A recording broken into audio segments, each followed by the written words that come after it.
একটা Benson light দে তো। আমি মোবাইল থেকে চোখ তুলে বাইরে তাকালাম, দেখি একটা সুন্দরী মেয়ে বাইরে দাঁড়িয়ে আছে। এত সকালে কনকনে শীতের মধ্যে মনে হয় জগিং করতে, এর আগে দেখিনি। থাক, সেসব দেখে লাভ নেই। দোকানের প্রথম কাস্টমার মানুষের মুখে শুনি কাস্টমার বলে লক্ষ্মী। আমি মুখে হাসি নিয়ে বললাম, আপু বেনসন লাইট নেই, শুধু বেনসন আছে। ধুর, কি বালের দোকানি করিস? বেনসন লাইট রাখস না তো কি করস? আমি জানি না, তুই বেনসন লাইট দে। আপনি শুধু বেনসন নেন, ওইটা গত রাতেই শেষ হয়ে গেছে। এত সকালে কোনো দোকানও খুলেনি যে আপনাকে এনে দিব। এখন খেলে শুধু এইটা খেতে হবে। আমার বেনসন লাইট দরকার। আমি শুধু বেনসন নিয়ে কি করব? কচু খাবো? আমার ওইটা দরকার। এখন তুই কোথা থেকে আনবি আমি জানি না। এতক্ষণ আমি বসা ছিলাম। আমি বসা থেকে দাঁড়ালাম, ভালো করে মেয়েটাকে দেখলাম। চেনা মনে হচ্ছে না, আর চিনবই বা কী করে? এই এলাকায় 1 সপ্তাহ হলো আসলাম। আমরা এখানে জায়গা কিনে বাড়ি করি। যেহেতু আমাদের দোকান এখানে, এই 1 সপ্তাহে আব্বার সাথে দোকানে বসে অনেক কিছু শিখলাম। আজকে খুব ভোরে আব্বা কী কাজে যেন ঢাকা গেছে, তাই আমি সকালে দোকান খুলে বসলাম। প্রচণ্ড কুয়াশায় একজন আরেকজনকে দেখা যাচ্ছে না। আব্বার সাথে ঘুম থেকে উঠে নামাজ পড়ে সোজা দোকানে চলে আসলাম। প্রথম কাস্টমারটাই এই মেয়েটা পড়ল।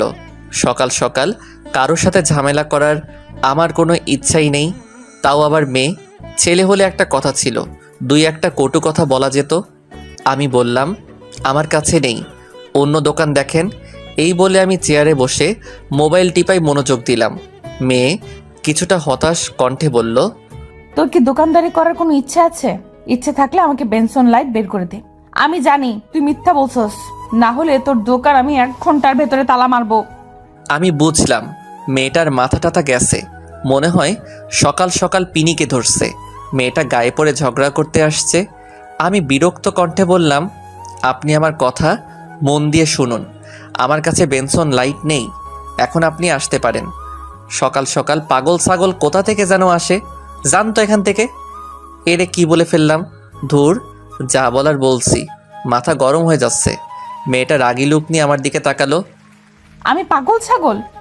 মেয়েটা আমার শার্টের কলার ধরে বলল, কোন দিক দিয়ে আমাকে পাগল ছাগল মনে হয়? আরে কে আপনি? গায়ে হাত দিচ্ছেন কেন? কলার ছাড়েন। পাগল না হলে কে এই কাজ করতে পারে? একটা কথা আমি বারবার বলছি, আমার কাছে বেনসন লাইট নেই, তাও এই জিনিসটা নিয়েই আপনি বাড়াবাড়ি করছেন। দেখ, তুই কিন্তু আমার সাথে ঝগড়া করছিস, এর ফল কিন্তু ভালো হবে না। আপনি তো বেশি বাড়াবাড়ি করেছেন, যান তো এখান থেকে। যাবো না, কি করবি? না গেলে দাঁড়িয়ে থাকেন। এই বলে আমি মোবাইল টিপাই মনোযোগ দিলাম। দেখি মেয়েটা দূরে অন্য আরেকটি দোকানে তাকিয়ে আছে। একটু পর বলল, আচ্ছা দে, শুধু বেনসন দে। আমি ভাবলাম মেয়েটা সকাল সকাল এসে ঝামেলা করছে, আমার শার্টের কলার ধরছে, এর একটা শাস্তি হওয়া উচিত। তাই আমি 1 সপ্তাহের পুরনো এক বেনসন দিলাম। মেয়েটা চেক না করে মুখে দিল। শীতের কারণে হাত মনে হয় বরফ হয়ে আছে, যার কারণে ম্যাচ দিয়ে আগুন ধরাতে কষ্ট হচ্ছে। 2-3 বার ট্রাই করেও পারছে না। বলল, আগুন ধরিয়ে দে। আমি মেয়েটার সিগারেটে আগুন ধরিয়ে দিলাম।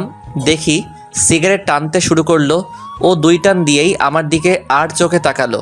মনে হয় বুঝে ফেলেছে, আর বুঝবেই না কেন। আরেক টান দিয়ে মুখ থেকে থুতু ফেললো, তারপর সিগারেট মাটিতে ফেলে দিল।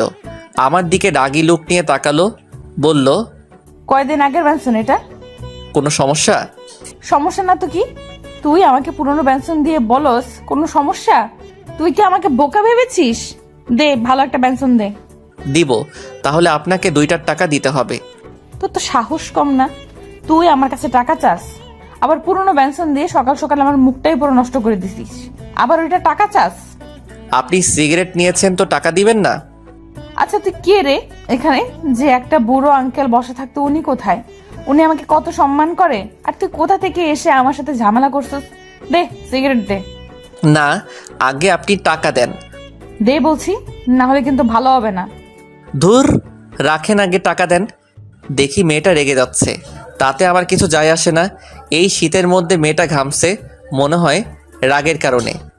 দাঁড়া, তোকে টাকা দিচ্ছি, একটু পর তুই বেনসন দিবি। আর কত কি দিবি?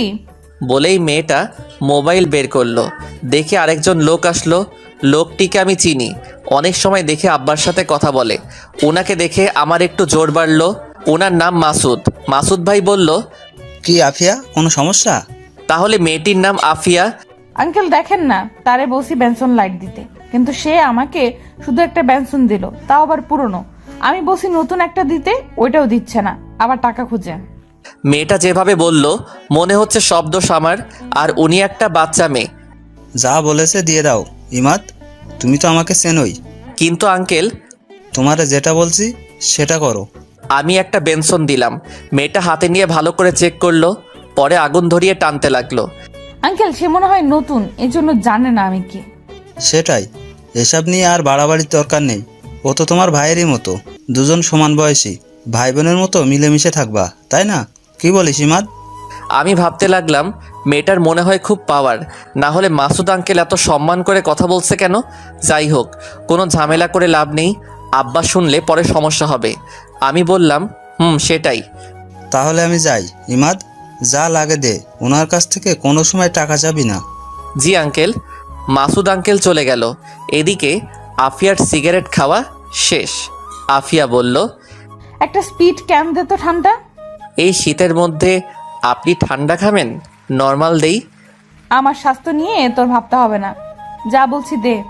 আমি ফ্রিজ থেকে একটা স্পিড দিলাম। মেয়েটা দাঁড়িয়ে দাঁড়িয়ে স্পিডটা খেলো।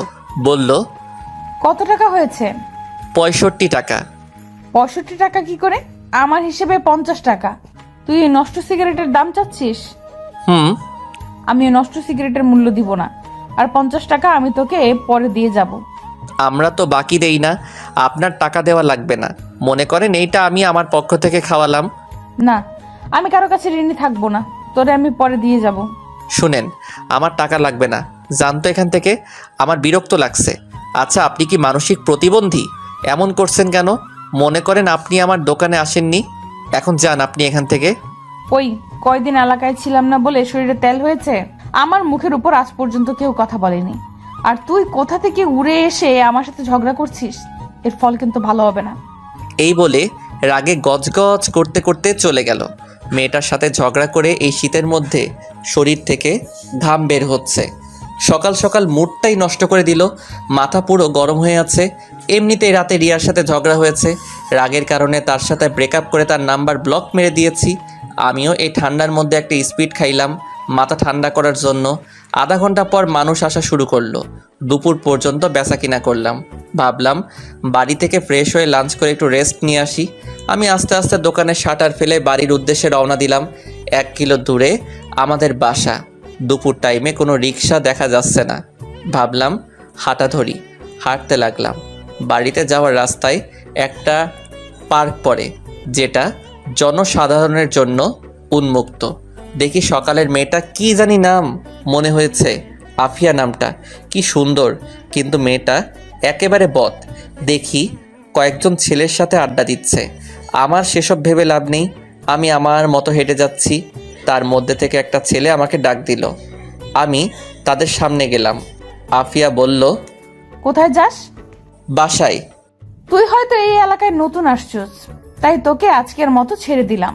সামনে থেকে বুঝে শুনে কথা বলিস। ওকে। ওই বুড়ো আঙ্কেল তোর কি বাপ লাগে? হুম। উনি কত ভালো মানুষ, আর তুই একটা বদের হাড্ডি। আমি যেমন হই তাতে আপনার কি? আমার কিছু না, পরবর্তী সময় সাবধান থাকবি, না হলে এই শরীর আর পৃথিবীতে থাকবে না। আচ্ছা, দেখা যাবে। আমি সেখান থেকে চলে আসলাম।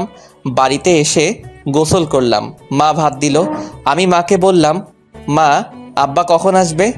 আস্তে আস্তে রাত হবে। আজকে তুই দোকান চালা, রাতে একটু আগে এসে পড়িস। বেশি রাত হলে যদি রিক্সা না পাস। আচ্ছা। আমি আবার দোকানে এসে পড়লাম। একটু পর দেখি কিসের হুড়াহুড়ি। দেখে একটা ছেলেকে 4-5 জন ধরে মারছে। আমি তাদের আটকাতে যাব, এমন সময় আরেকজন অচেনা লোক আমাকে বলল, ওদের মারামারি ওরা করুক, তাতে তোমার কি? তুমি দোকানদার, তুমি গিয়ে দোকানদারি করো। কিন্তু ছেলেটা তো মরে যাবে। মরে গেলে যাক, তাতে তোমার কি? তুমি গিয়ে দোকানদারি করো। আমি বাধ্য ছেলের মতো দোকানে এসে দেখতে লাগলাম কি হয়। ছেলেটাকে মেরে আধা মরা করে ফেলেছে। একটু পর দেখি আফিয়া বাইকে চড়ে আসলো। এসেই ছেলেটার কাছে গেল। লোকজনের হুড়াহুড়িতে কিছু শুনতে পারছি না আর দেখতেও পারছি না। একটু পর একজন ছেলেটাকে নিয়ে চলে গেল। সবাই আস্তে আস্তে চলে গেল। আমি দোকানে বেচাকিনা করতে লাগলাম। একটু পর দেখি আফিয়া আসলো। বলল, একটা বেনসন লাইট দে। আমি বিরক্ত হয়ে তাকে একটা বেনসন লাইট দিলাম। ফ্রিতে খেলে তো বিরক্ত হবই। সে সিগারেট খেতে লাগলো। আস্তে আস্তে দোকানের ভিড় কমলো। দেখি আফিয়া এসে দোকানের ভিতরে একটা বসার চেয়ারে এসে বসলো। বলল, 1 কেজি আটা, 1 কেজি চিনি দে, 1 কেজি পেঁয়াজ দে, আর 1 হালি ডিম দে। আমি আফিয়ার মুখের দিকে তাকিয়ে রইলাম। তার চোখে চোখ রাখলাম। আমার ভয় করছে, এগুলোও কি ফ্রিতে দিতে হবে নাকি? আফিয়ার চোখ আমার চোখ একসাথে হলো। আফিয়া কিছুটা লজ্জা পেয়ে চোখ নিচু করে বলল, তুই ভয় পাস না, এগুলোর জন্য আমি টাকা দিব। আমি বুকে হাসি এনে বললাম, ওকে। আমি আটা মাপা শুরু করলাম। এই ফাঁকে দুইজন ছেলে আসলো। এসে আফিয়ার সাথে কথা বলতে লাগলো। সেদিকে আমার কোনো খেয়াল নেই। আমি আটা, পেঁয়াজ, ডিম, চিনি প্যাকেট করে সামনে দিলাম। আফিয়া তাদের সাথে অনেকক্ষণ কথা বলল। পরে দুইজন চলে গেল। আফিয়া আমার দিকে তাকিয়ে মুচকি হাসি দিয়ে বলল, এখানে কত টাকা হয়েছে? 200। তুই তো ফ্লেক্সিলোড করস। হুম। এই নাম্বারে 700 মিনিট আর এমবি প্যাকটা দে। ওকে, আমি দিলাম। আফিয়া বলল, আমার নাম্বারটা সেভ করে রাখ, যদি কোনো সমস্যায় পড়স সাথে সাথে কল করবি। তার প্রয়োজন নেই। আফিয়া দেখতে অনেক সুন্দরী, দাঁতগুলো উঁচু নিচু, যার কারণে হাসি দিলে অনেক সুন্দরী লাগে। ঠোঁটে লিপস্টিক দেওয়া। নারী হিসেবে দেখলে 100-তে 1 কিন্তু সে থাকে ছেলেদের মতো জিন্সের প্যান্ট শার্ট, শীতের মধ্যে একটা শীতের কাপড়, পায়ে শো জুতা। সে মনে হয় খুব বড় লোক, যার কারণে এত পাওয়ার।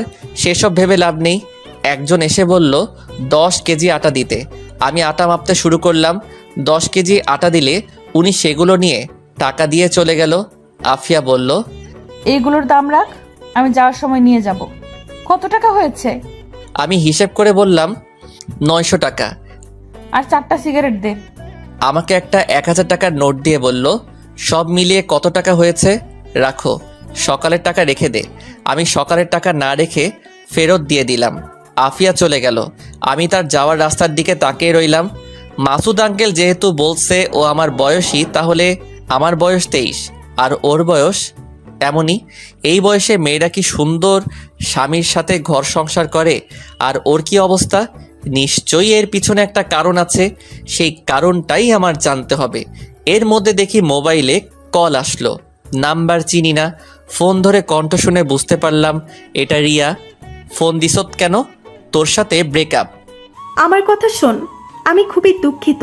আসলে আমি বুঝতে পারিনি তোরে আমি ভালোবাসি ইমাদ। তোরে ছাড়া আমি বাঁচবো না। এটা তো আমি লাস্ট 2 বছর ধরে শুনে আসছি। সত্যি বলছি। আমি তোরে পরে ফোন দিচ্ছি, এখন দোকানে আসি। আচ্ছা, ফোন দিস মনে করে। আমি একাধারে রাত 10টা পর্যন্ত বেচা কিনা করলাম, কিন্তু মানুষ আসছেই। ভাবলাম চলে যাই, না হলে রিক্সা পাবো না। কিন্তু না, দোকান বন্ধ করতে করতে 11টা বেজে গেল। আমি দেখি আফিয়ার প্যাকেট পড়ে রইল। সে এখনো আসেনি। ধুর, না আসলে নাই, এমনিতেই দেরি হয়ে যাচ্ছে। সারাদিনের বেচার টাকার সাথে নিলাম একা যাওয়ার রিস্ক। রিক্সা না পেলে দোকানেই রাত কাটাতে হবে। আশেপাশে তাকিয়ে দেখি কোনো রিক্সা নেই। মা অলরেডি 3 বার ফোন দিয়ে ফেলেছে। এমন সময় দেখি আফিয়া কোথা থেকে জানি আসলো দৌড়ে। বলল, দে আমার প্যাকেট দে। আমি প্যাকেট দিলাম। আফিয়া বলল, কোনো রিক্সাই দেখছি না, কি করে বাড়ি যাব? আপনার না কত ছেলে পেলে আছে, ওদের বলেন আপনাকে নিয়ে যেতে। এটা বলাতে আফিয়া আমার দিকে তাকালো, কিন্তু কিছু বলল না। দোকানের সামনে অনেকক্ষণ দাঁড়িয়ে রইলাম, কোনো রিক্সায় আসছে না। প্রচুর কুয়াশা পড়ছে। খেয়াল করলাম আফিয়ার শরীরে তেমন শীতের কাপড় নেই, শুধু পাতলা একটা গেঞ্জি শার্টের উপরে। ও যে শীতে কাঁপছে এটা আমি ভালো করেই বুঝতে পারছি। আমার গায়ে একটা লেদার আছে আর একটা শীতের চাদর। ভাবলাম চাদরটা দেই, কিন্তু যেই অ্যাটিটিউড দেয় নাকি সন্দেহ। আর না নিলে আমার কি, শীতে কাঁপছে সে, আমার কি? আমি বললাম, প্রচুর শীত পড়ছে, এই চাদরটা নিন। তোর তো সাহস কম না, তুই আমার শরীরের দিকে নজর দিয়েছিস। বুঝতে পারছি এত রাতে কেউ নেই বলে আজ পর্যন্ত আমার দিকে কোনো ছেলে নজরে তাকানোর সাহস পায়নি। আর তুই কোথা থেকে উড়ে এসে আমার শরীরের দিকে নজর দিস? তোর এই 2 চোখ আমি তুলে নিব। এক শ্বাসে কথাগুলো বলল। আমি এমন কথা শুনে অবাক। উপকার করতে চাইলাম আর উল্টা বাঁশ দিয়ে দিল। দূর, এমন মেয়ের সাথে কথা বললে মুখ নষ্ট, জাহান নামে যাক, তাতে আমার কি। মা আবার কল দিল। পরিবারের একমাত্র ছেলে আমি, ছোট বোন আছে বিবাহিত, এখন বাড়িতে মা একা। মা বলল, আজকে আসবি নাকি? আসবো তো, কিন্তু কোনো গাড়ি পাচ্ছি না। আব্বা বাড়িতে আসলে বলল একটা আগাইতে। তোর আব্বা এখনো আসেনি, রাস্তায় আছে। কি করব এখন? তুই আস্তে আস্তে হাঁট, আমি আগাইতেছি। আচ্ছা। আমি হাঁটা ধরলাম। বাড়িতে যাওয়ার রাস্তা সোজা, চারপাশে বাড়িঘর আছে, জায়গায় জায়গায় ল্যাম্পপোস্ট। এরপরও কেন জানি ভয় করে। এলাকাটা নির্জন। খেয়াল করলাম আমার পিছনে আফিয়া হাঁটছে। মনে হয় কোনো উপায় না পেয়ে আমার পিছনে হাঁটা ধরছে। আমি দাঁড়িয়ে গেলাম, তার দিকে এগিয়ে গেলাম। আফিয়া বলল, আমার দিকে আসবি না, এর ফল কিন্তু ভালো হবে না। ভুলে যাস না, রাতের পর কিন্তু সকাল আছে। আমার শরীরে যদি টাচ করিস তাহলে সকালে ভোরের আলো দেখতে পারবি না। আমি তার কথা কানে না নিয়ে তার সামনে গেলাম। শীতে কাঁপছে আর ভয়েও। আমি চাদরটা তার শরীরে পেঁচিয়ে দিলাম। ও তখন চোখ বন্ধ করে ফেলছে। বোধহয় ভাবছে আমি অন্য কিছু করব। বললাম, সব সময় অ্যাটিটিউড দেখানো ঠিক না, চাদরটা ভালো করে গায়ে দিন, ভালো লাগবে। আর পিছন পিছন না হেঁটে পাশাপাশি হাঁটুন। এই বলে আমি হাঁটা ধরলাম। একটু পর দেখি আফিয়া আমার পাশাপাশি হাঁটছে, চাদরটা শরীরে ভালো করে গায়ে দিল। হাঁটতে হাঁটতে অনেকটুকু চলে আসলাম। কোথা থেকে জানি এক কুকুর ঘেউ ঘেউ করে উঠল। আফিয়া ভয়ে আমার শরীরের উপর পড়ল। আমি তাকে ধরে ফেললাম। আফিয়া আমাকে ধরে রীতিমতো ভয় কাঁপছে। আমি বললাম, ভয়ের কিছু নেই, এটা কুকুর ছিল। আমি ভয় পাচ্ছি না। আপনি ভয় পাবেন কেন? আপনি তো অনেক সাহসী। এখন হাঁটেন। আমরা আবার হাঁটতে শুরু করলাম। আফিয়া বলল, বামের গলি একটু সামনে আমার বাসা। আমি তাকিয়ে দেখি অন্ধকার এক গলি, কিছুই দেখা যাচ্ছে না। যদি এদিকে যাই, আফিয়া যদি আমার টাকা পয়সা সব কিছু রেখে দেয়। আমি ওই দিকে যাচ্ছি না। সে গিয়ে মরুক, তাতে আমার কিছু যায় আসে না। আবার মনে চাচ্ছে এগিয়ে দিয়ে আসি, মানবতার খাতিরে এইটুকু সাহায্য করাই যায়। আবার গেলে যদি টাকা পয়সা রেখে কি করব মাথায় কাজ করছে না। আমি যাচ্ছি না। আফিয়া বলল, এইটুকু রাস্তা এগিয়ে দে না, আমার সত্যি খুব ভয় করছে। আমি আফিয়ার মুখের দিকে তাকালাম। দেখি সে সত্যি খুব ভয় আছে। মনে হয় করুণার দৃষ্টিতে বলছে। আমি ভাবলাম যাই, এগিয়ে দিয়ে আসি। ওকে চলেন। আমি আফিয়ার পাশাপাশি হাঁটতে লাগলাম। আফিয়া আমার শরীরের সাথে লেগে লেগে হাঁটছে। কিছুক্ষণ হাঁটার পর আফিয়া বলল, এটা আমার বাসা, ভেতরে এসে বস। না, তার প্রয়োজন নেই, আরেকদিন আসবো। ধন্যবাদ তোকে। এই নে তোর চাদর। ওকে। আমি চাদর নিয়ে হাঁটা ধরলাম। তাড়াতাড়ি গলি থেকে বের হলাম। তারপর বাড়ির রাস্তায় হাঁটা ধরলাম। আরও অনেকটুকু পথ বাকি। এখন আমার নিজেরই ভয় করছে। দেখি সামনে থেকে একজন মহিলা আসছে। ভালো করে তাকিয়ে দেখি এটা মা। মাকে দেখে যেন আমার আত্মাটা শান্তি হলো। আমি আর মা একসাথে হাঁটতে লাগলাম। কিছুক্ষণ হাঁটার পর 4-5 জন ছেলে আমাদের ঘিরে ধরল। তাদের প্রত্যেকের মুখ মাফলার দিয়ে ঢাকা। এক মুখোশধারী বলল, যা আছে সব কিছু দিয়ে দে। মা ভয় পেয়ে আমার পিছনে লুকালো। একজন এসে আমার পকেটে হাত দিতে লাগলো। আমি ছেলেটার হাত ধরে ফেললাম। একজন পিছন থেকে চাপাতি বের করলো। মা ভয় পেয়ে বলল, যা আছে সবকিছু দিয়ে দে। আমি ছেলেটার হাত ছেড়ে দিলাম। ছেলেটা আমার পকেট থেকে মোবাইল নিয়ে গেল। আরেক পকেট থেকে দোকানের টাকা বের করলো। 20,000 টাকার মতো ছিল। ওইটা পেয়ে তারা চলে যেতে লাগলো। পিছন থেকে মোবাইল ঢিল দিয়ে সবগুলো দৌড়ে পালালো। মা সেখানে কাঁদা শুরু করলো। আমি মাকে উঠিয়ে বাড়িতে নিয়ে আসলাম। মা কেঁদে কেঁদে বলল, ওইখানে কত টাকা ছিল? 20,000। সব শেষ, আমাদের সব শেষ। আমার কিছু বলার নেই। যে চাপাতি বের করছিল একটা কোপ দিলে বাঁচার কোনো সম্ভাবনা নেই। আমি মাথায় হাত দিয়ে বসে রইলাম। সারাদিনের বেচা কিনা এক নিমিষেই শেষ। একটু পর আব্বা এলো। আমাদের এই অবস্থা দেখে আব্বা বলল, কি হয়েছে? তোদের মুখের এই অবস্থা কেন? মা কেঁদে কেঁদে আব্বাকে সব কিছু বলল। আব্বা শুনে মাথায় হাত দিয়ে বসলো। বলল, আমার তোরে আগেই সতর্ক করা উচিত ছিল। আমি কিছু না বলে আমার রুমে চলে আসলাম। এসে শুয়ে রইলাম। ভাবতে লাগলাম, এটা কে করলো? এই এলাকা চলে আফিয়ার কথায়। এলাকায় কিছু হলে সেটা অবশ্যই আফিয়া জানবে। তার মানে এই কাজ সম্পূর্ণ আফিয়ার। কিন্তু সে তো আমার সাথেই ছিল। ওকে তো আমি নিজেই বাড়িতে পৌঁছে দিলাম। সকালে গিয়ে আফিয়াকে জিজ্ঞেস করতে হবে। এমন সময় দেখি রিয়ার কল। এমনিতেই মাথা গরম হয়ে আছে, আবার রিয়ার কল ধরলে আরও মাথা গরম হবে। আমি ফোন কেটে দিলাম। রিয়া আমার আগের কলেজের বেস্ট ফ্রেন্ড। আস্তে আস্তে দুজন দুজনকে ভালোবেসে ফেলি। ওই কলেজ থেকে ইন্টার শেষ করি, তারপরেই এখানে এক কাছের কলেজে ভর্তি হই। যদিও তখন বাড়ি থেকেই আসতাম, কিন্তু এইখানে বাড়ি করার এইখান থেকে গিয়েই ক্লাস করি। মাঝে মাঝে অধিকাংশ সময় দোকানেই কাটাই। আমি এখন অনার্স 3rd ইয়ারে আছি। যখন রিয়া শুনেছে আমি এখানে চলে আসছি, তখন রিয়া আমাকে দোষারোপ করছে। ও বলে কিনা আমি তাকে ব্যবহার করছি, অথচ আজ পর্যন্ত আমি রিয়ার হাত ধরার সাহস পাইনি। মাকে রিয়ার কথা বলছিলাম, কিন্তু মা তেমন গুরুত্বই দেয়নি। এর দ্বারা বোঝা যায় এসব আরও পরে হবে। একে তো এই এলাকাটা একদম নির্জন, মানুষগুলো কেমন যেন। খেয়াল করলাম কেউ কারোর সাথে প্রয়োজন ব্যতীত কথা বলে না। দোকানটা এক চৌরাস্তার মোড়ে পড়েছে। আরও একটা 2টা দোকান আছে, তার মধ্যে থেকেই আমাদের দোকানটাই বেশি বেচা কিনা হয়, কারণ আমাদের দোকানটা অনেক পুরাতন। দাদির মুখ থেকে শুনেছিলাম আব্বা প্রথমে এই দোকানের কর্মচারী ছিল। দোকানের মালিকের একমাত্র মেয়ে ছিল আমার মা, কিন্তু আমার নানা অকালে মৃত্যুবরণ করেন। যাওয়ার আগে আব্বাকে এই দোকান আর আমার মাকে দিয়ে যায়। পরে আব্বা মাকে বিয়ে করে বাড়িতে নিয়ে আসে। এত বছর নানার বাড়ি খালি পড়েছিল। দাদি মারা যাওয়ার পর আব্বা নানার বাড়ি আবার নতুন করে এবং আমরা এই জায়গায় চলে আসি। রাতে আর ঘুমাতে পারিনি। সকালে গেলাম আফিয়ার বাড়িতে, গিয়ে দরজায় টোকা দিলাম। কিছুক্ষণ পর আফিয়া দরজা খুলল। আফিয়া আমাকে দেখে অবাক হয়ে জিজ্ঞেস করলো, এত সকালে তুই? আফিয়া এই শীতের মধ্যে একটা হাতা কাটা গেঞ্জি পরা আর পাতলা একটা প্লাজো পরা, চুলগুলো উস্কো খুস্কো হয়ে আছে। আমাকে দেখে তাড়াতাড়ি ওড়না দিল গলায়। পায়ের দিকে তাকাতেই আমার সারা শরীরে শিরশির করে উঠল। পায়ের নখগুলো তেল পালিশ দেওয়া। আমি বললাম, আমার টাকা ফেরত দেন। কিসের টাকা? গত রাতে যে ছিনতাই করেছেন ওই টাকা। আফিয়া যেন আসমান থেকে পড়লো আর বলল, আমি কি করে তোর টাকা ছিনতাই করতে পারি? তুই তো আমাকে এখানে দিয়ে গেলি, আমি কেন তোর টাকা নিতে যাব? এলাকায় কিছু হলে সব কিছুই আপনি জানেন, আপনিই সব সমাধান করেন। আমার 20,000 টাকা ছিনতাই হয়েছে গত রাতে আপনাকে দিয়ে বাড়ি যাওয়ার সময়। এখন আপনি বলছেন আপনি কিছুই জানেন না। আজ পর্যন্ত আমাকে এই অপবাদ দেওয়ার কেউ সাহস পায়নি। আমার সাথে কথা বলতে এলে 10 বার ভেবে নেয়। একটা ফোন দিলে তুই আমার ঘর থেকে জীবিত বের হতে পারবি না। গত রাতে একটু উপকার করছিস বলে এই ভেবে নিস না আমি তোকে হেল্প করব। গত রাতের উপকার করছিস বলে এখনো তোকে কিছু বলিনি। চুপচাপ এখান থেকে চলে যা।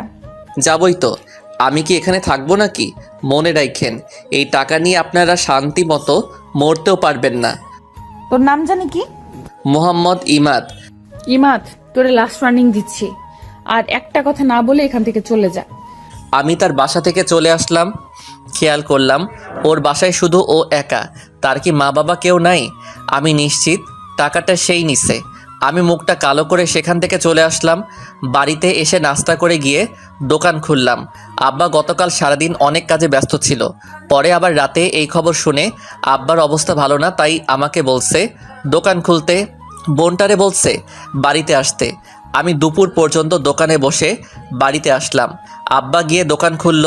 আমি বিকালের দিকে দোকানে গেলাম। সন্ধ্যার কিছুক্ষণ পর আব্বা বাড়িতে চলে গেল। আমাকে বলল আগেই বাড়ি চলে যেতে। আমি 9টা পর্যন্ত দোকানে বসে আস্তে আস্তে দোকান গুছাইতে শুরু করলাম। কেন জানি মনে হলো রিয়াকে কল দেই। আমি কল দিলাম, কল ধরলো। কেমন আছো? ভালো, তুমি? কি বলবা বলো। আমার ভালো লাগে না কিছু, আমি তোর বাড়িতে চলে আসবো। পাগল নাকি? এখানে আসলে কি লাভ হবে? আমি কিছু জানি না, আমি আসতেছি। দেখো পাগলামি করিস না, এখানে জায়গাটা ভালো না, এখানে আসিস না। আসবো না তো কি করব? অলরেডি আমাকে দেখতে আসছে, আমি এখানে কোনোভাবেই থাকবো না। এখন আমি কি করব? মারে তোর কথা বলছিলাম, কিন্তু মা কোনো পাত্তাই দিচ্ছে না। বলছে এখন এগুলো কিছু হবে না, আরো পরে। পরে পরে করতে করতে আমার তো বিয়ে হয়ে যাবে। তুই কি আমাকে সত্যি ভালোবাসোস? দেখি আফিয়া এসে দোকানে দাঁড়ালো। ভালোবাসি। তাহলে তোর ভেতরে কোনো ফিলিংস নাই কেন? আমি যে তোর জীবন থেকে চলে যাচ্ছি সেটা তোর খেয়াল আছে? আছে। তাহলে আগামীকালের মধ্যে কিছু একটা কর। আচ্ছা দেখি। আমি ফোন কেটে আফিয়াকে বললাম, আপনি আমার দোকানে আইসেন না, আপনাকে দেখলে আমার রাগ উঠে। তুই বেশি বেড়ে গেছস। তোরে কিছু উত্তম মাধ্যম না দিলে শান্ত হবি না। দাঁড়া, এখনই ফোন করছি। চোরের মুখে বড় গলা। কি? তুই আবার বল, তোর সাহস এত বেড়ে গেছে? ফোন দিব? দেখেন আমি কাউকে ভয় পাই না। এখন আপনার যেটা মনে চাই করেন, আর নেক্সট টাইম আমার দোকানের আশেপাশে আসবেন না। ওকে, দেখা যাবে। আমি দোকান বন্ধ করে রিক্সা দিয়ে বাড়ি চলে আসলাম। পরদিন খুব সকালে গিয়ে দোকান খুললাম। সকালে আবার দেখি আফিয়া আসলো। মেজাজটাই খারাপ হয়ে গেল। আফিয়া এসে বলল, একটা সিগারেট দে। কি বেহায়া মেয়ে রে বাবা, লজ্জা শরম বলতে কিছু নেই। বললাম আস্তে আস্তে কথাগুলো। আফিয়া দেখি শুনেও না শোনার ভান করছে। আফিয়া ঠোঁটে গাঢ় লিপস্টিক দেওয়া। এত সকালে আফিয়া কোথায় যায়? জগিং করতে? কিন্তু সে তো অত মোটাও না, যেখানে মনে চায় সেখানে যাক। আমি আফিয়ার মুখের দিকে তাকালাম এবং তার চোখে চোখ রাখলাম। সেও আমার চোখে চোখ রাখলো, কিন্তু সে বেশিক্ষণ আমার চোখে চোখ রাখতে পারলো না। চোখ অন্যদিকে ঘুরিয়ে মুখটা ভেঙচি কেটে বলল, সিগারেট দিবি নাকি যাব? এই নেন। আফিয়া সিগারেট ধরিয়ে দোকানের ভিতরে বসলো। আমি সিগারেটের ধোঁয়ায় নাক মুখ মাফলার দিয়ে ঢেকে ফেললাম। আমার অবস্থা দেখে মুখে একটা ভেঙচি কাটলো। আমি বললাম, আচ্ছা কে টাকা নিয়েছে বের করতে পারবেন? বের করতাম, কিন্তু তুই এসে সরাসরি আমাকে দোষারোপ করছিস। ও তুই সেই টাকার আশা ছেড়ে দে। কেন? এই টাকা যদি জানতে পারি কে নিয়েছে তাহলে আমি সরাসরি থানায় মামলা করব। এই এলাকায় কোনো পুলিশের পাওয়ার নেই। এই এলাকা চলে আমার কথায়, আর এলাকার মেম্বার চেয়ারম্যান আমার পায়ের নিচে। তাই নাকি? তোর বিশ্বাস হয় না? না, আমার কাছে আপনি একটা দুর্বল নারী, যার আছে অনেক স্বপ্ন। চুপ। এই বিষয়ে তোরে কে বলছে কথা বলতে? আচ্ছা আপনাকে একটা প্রশ্ন করি। কর। আপনার মা বাবা নেই? এমন প্রশ্ন করাতে আফিয়ার মুখটা মুহূর্তেই কালো হয়ে গেল। মুখে হাসি এনে বলল, না। কিন্তু মুখের হাসিটা কান্নার চেয়ে করুণ দেখালো। পরক্ষণে খেয়াল করলাম আফিয়ার চোখে পানি। অনেক কষ্টে কান্না আটকাতে চেষ্টা করলো, কিন্তু আটকাতে পারল না। চোখ দিয়ে অঝরে পানি পড়ছে। আমি তাড়াতাড়ি টিস্যু দিলাম। আফিয়া চোখ মুছলার বলল, ধুর, শুধু শুধু চোখে পানি চলে আসলো।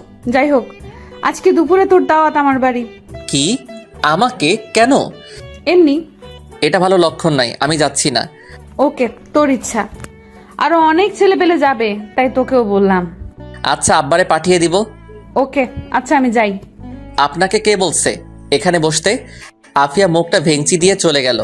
আমি ভাবলাম টাকা তো দিল না, পরে রেখে দিব। আফিয়ার বুকে অনেক জমানো কষ্ট লুকিয়ে আছে। সেসব দেখে আমার কি? ও একটা বখাটে মেয়ে, কত ছেলের সাথে শুয়েছে কে জানে। যত সব ফালতু মেয়ে। পরক্ষণে রিয়ার কথা মনে পড়ল। আজকেই মার সাথে কথা বলতে হবে। রিয়াকে আমি হারাতে পারবো না। ওকে আমি সত্যি অনেক ভালোবাসি। এখন মার সাথে কথা বলে আজকে একটা সিদ্ধান্ত নিতে হবে। কিছুক্ষণ পর আব্বা আসলো। আমি বাড়ি চলে আসতে লাগলাম। ওই পার্কের একটা বেঞ্চে গিয়ে বসলাম। রিয়াকে কল করলাম। দ্বিতীয়বার ট্রাই করলে ফোন ধরলো। এতক্ষণ লাগে ফোন ধরতে? রান্নাঘরে ছিলাম। কি রান্না করছো? আমি মাঝে মাঝে রাগের কারণে রিয়াকে তুই করে বলি, রিয়াও আমাকে তুই করে বলে, কিন্তু অধিকাংশ সময় আমরা তুমি করে কথা বলি। ভর্তা খাবা? হুম। তাড়াতাড়ি আমাকে নিয়ে যাও, তোমাকে সারা জীবন আদর করে ভর্তা খাওয়াবো। সেটাই করব। তোমার মারে বলছো? কি বলছে? এখনো বলিনি। যদি তোমার মা না করে? কিছু তো একটা করব, তুমি কোনো টেনশন করো না। ওকে। এখন ভিডিও কল দাও, তোমাকে দেখতে ইচ্ছে করছে। ওকে। রিয়া ভিডিও কল দিল। রিয়াকে দেখে আমার মনটা শান্তি হলো। আমি বললাম, এক কাজ করো, আজকে সেজে গুজে ভিডিও কল দাও। না। কেন? আমাকে নিয়ে যাও, পরে তুমি যতবার বলবে ততবার সাজবো। আচ্ছা। ফোন রাখি, মা আসছে। এই বলে রিয়া ফোন রেখে দিল। দেখি কুয়াশা কেটে যাচ্ছে। সূর্য কুয়াশায় পাহাড় ভেঙে একটু একটু উকি দিচ্ছে। সকালের রৌদ্র এসে আমার শরীরে পড়ল। শরীরের মধ্যে এক অসাধারণ অনুভূতি কাজ করলো। মন চাচ্ছে না এখান থেকে উঠে যেতে। দেখি আফিয়া পার্কের ভিতরে ঢুকলো। তারে দেখেই মোডটা অফ হয়ে গেল। ও কি সারাদিন পুরো এলাকায় ঘুরে বেড়ায়? আমাকে দেখে আমার এখানে আসলো আর বলল, কি মিস্টার দোকানদার, এখানে কি? কিছু না, এমন মিষ্টি রোদ মিস করতে পারি, তাই চলে আসলাম। ভালো। আচ্ছা আপনি তো অতটা মোটা না, কিসের জগিং করেন আপনি? সকালে আমি ঘুমাতে পারি না, তাই বাইরে বের হই। সকালে ঠান্ডা ফ্রেশ বাতাস আমি কোনোভাবেই মিস করতে পারি না। যেদিন আমি মিস করি, দিন এতই খারাপ যায় তা বলে বোঝাতে পারবো না। এটা ভালো। এই অভ্যাসটা আমার আব্বার ছিল।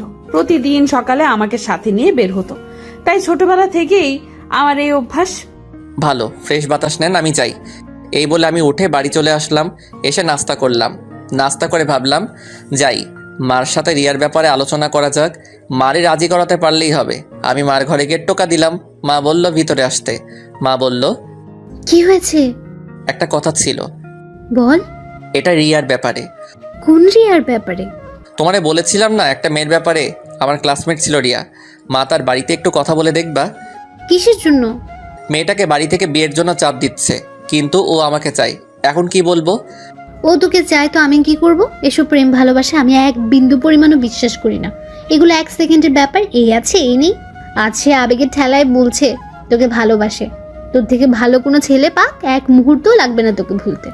আমার দায়িত্ব আমি পালন করি। ওকে আমি ভালোবাসি মা, এখন আমি তাকে চাই। কোন মুখে তুই এই কথা বলিস? তুই মাত্র পড়াশোনা করেছিস। চাকরি হোক পরে চিন্তা ভাবনা করবো না। যে একটা দোকান আছে ওটারও কোনো নিশ্চয়তা নেই, কোন সময় জানি কি হয়ে যায়। দেখছস তো ওই দিন টাকাটা কিভাবে কেড়ে নিয়েছে। আর যদি দোকান এভাবে কেড়ে নেয় তখন কি করবি? পরে তো পথে বসতে হবে। তোর বাবারে পাপে ধরছিল এই জায়গায় দোকান চালাতে। বাড়ির আশেপাশে যেন জায়গাই ছিল না। এই এলাকাটা একদম ভালো না। এই এলাকা ভালো মানুষদের জন্যই না। কিন্তু মা কিছু তো একটা করো। ওর বাড়িতে বলে কিছুদিন সময় তো নিয়ে যাক। নিলাম সময়, পরে কি হবে? মেয়ের বয়স কত? 20-22 হবে। পরের চিন্তা করে এখন সময় নেওয়া কি ঠিক হবে? পরে কি হবে কেউ জানে না।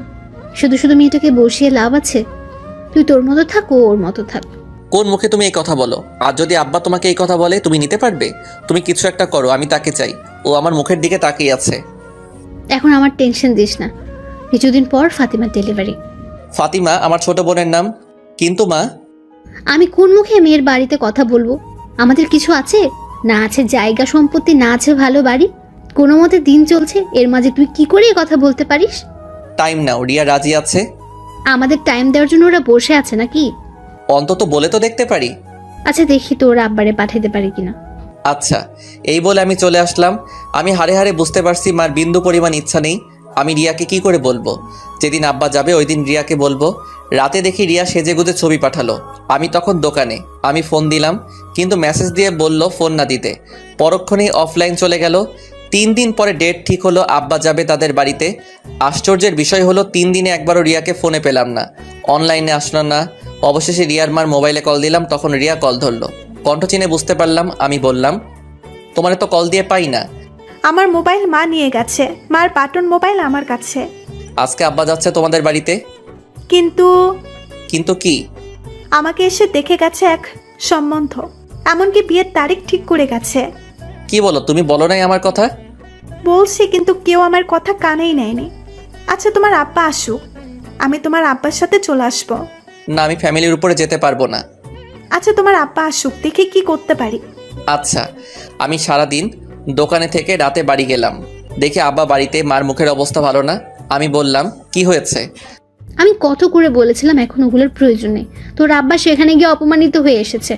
তাকে বিয়ে করার জন্য সরকারি চাকরিজীবী ছেলে বসে আছে এবং অলরেডি ডেট তারিখ ঠিক করে ফেলেছে। মেয়েটা আমার সাথে চলে আসতে চাইছিল, কিন্তু আমি অনেক কষ্টে বুঝিয়ে রেখে আসছি। আমি বলার মতো কিছুই খুঁজে পেলাম না। আমি বাইরে বের হয়ে রিয়াকে কল করলাম। রিয়াকে আমাকে ভিডিও কল দিল। দেখি রিয়া কাঁদছে। রিয়া বলল, আমি তোকে ছাড়া থাকতে পারবো না, আমি তোর বাড়িতে চলে আসছি, তোর বাসার ঠিকানা দে। না, এই ভুল করিস না। কেন? তুমি আমাকে চাও না? অবশ্যই চাই। তাহলে এমন করে কথা বলো কেন? আজ পর্যন্ত তোমার হাতটা পর্যন্ত ধরিনি। ভেবেছিলাম বিয়ের পরে একেবারে হাত ধরবো, কিন্তু দেখি এখন আর সেটা সম্ভব না। তোমার কোনো ইচ্ছেই নেই আমাকে পাবার। এই বলে রিয়া শিশুর মতো কাঁদতে লাগলো। অজান্তে আমার চোখ দিয়ে পানি বের হয়ে পড়লো। আমার ভিতরটা কষ্টে পুড়ে যাচ্ছে। তাড়াতাড়ি তোর বাসার ঠিকানা দে, আমি আগামীকাল আসছি, পরে তুই যা করার করিস। আচ্ছা। আমি তোর হাতটা একটিবারের জন্য ধরতে চাই, আমি একটিবারের জন্য তোকে অনুভব করতে চাই। এই বলে রিয়া কাঁদতে লাগলো। আমি বললাম, ঠিকানা টেক্সট করলাম। পার্কের ঠিকানা দিলাম। আর কতক্ষণ পুরনো স্মৃতি মনে করে কিছুক্ষণ কথা বলে ফোন কেটে দিলাম।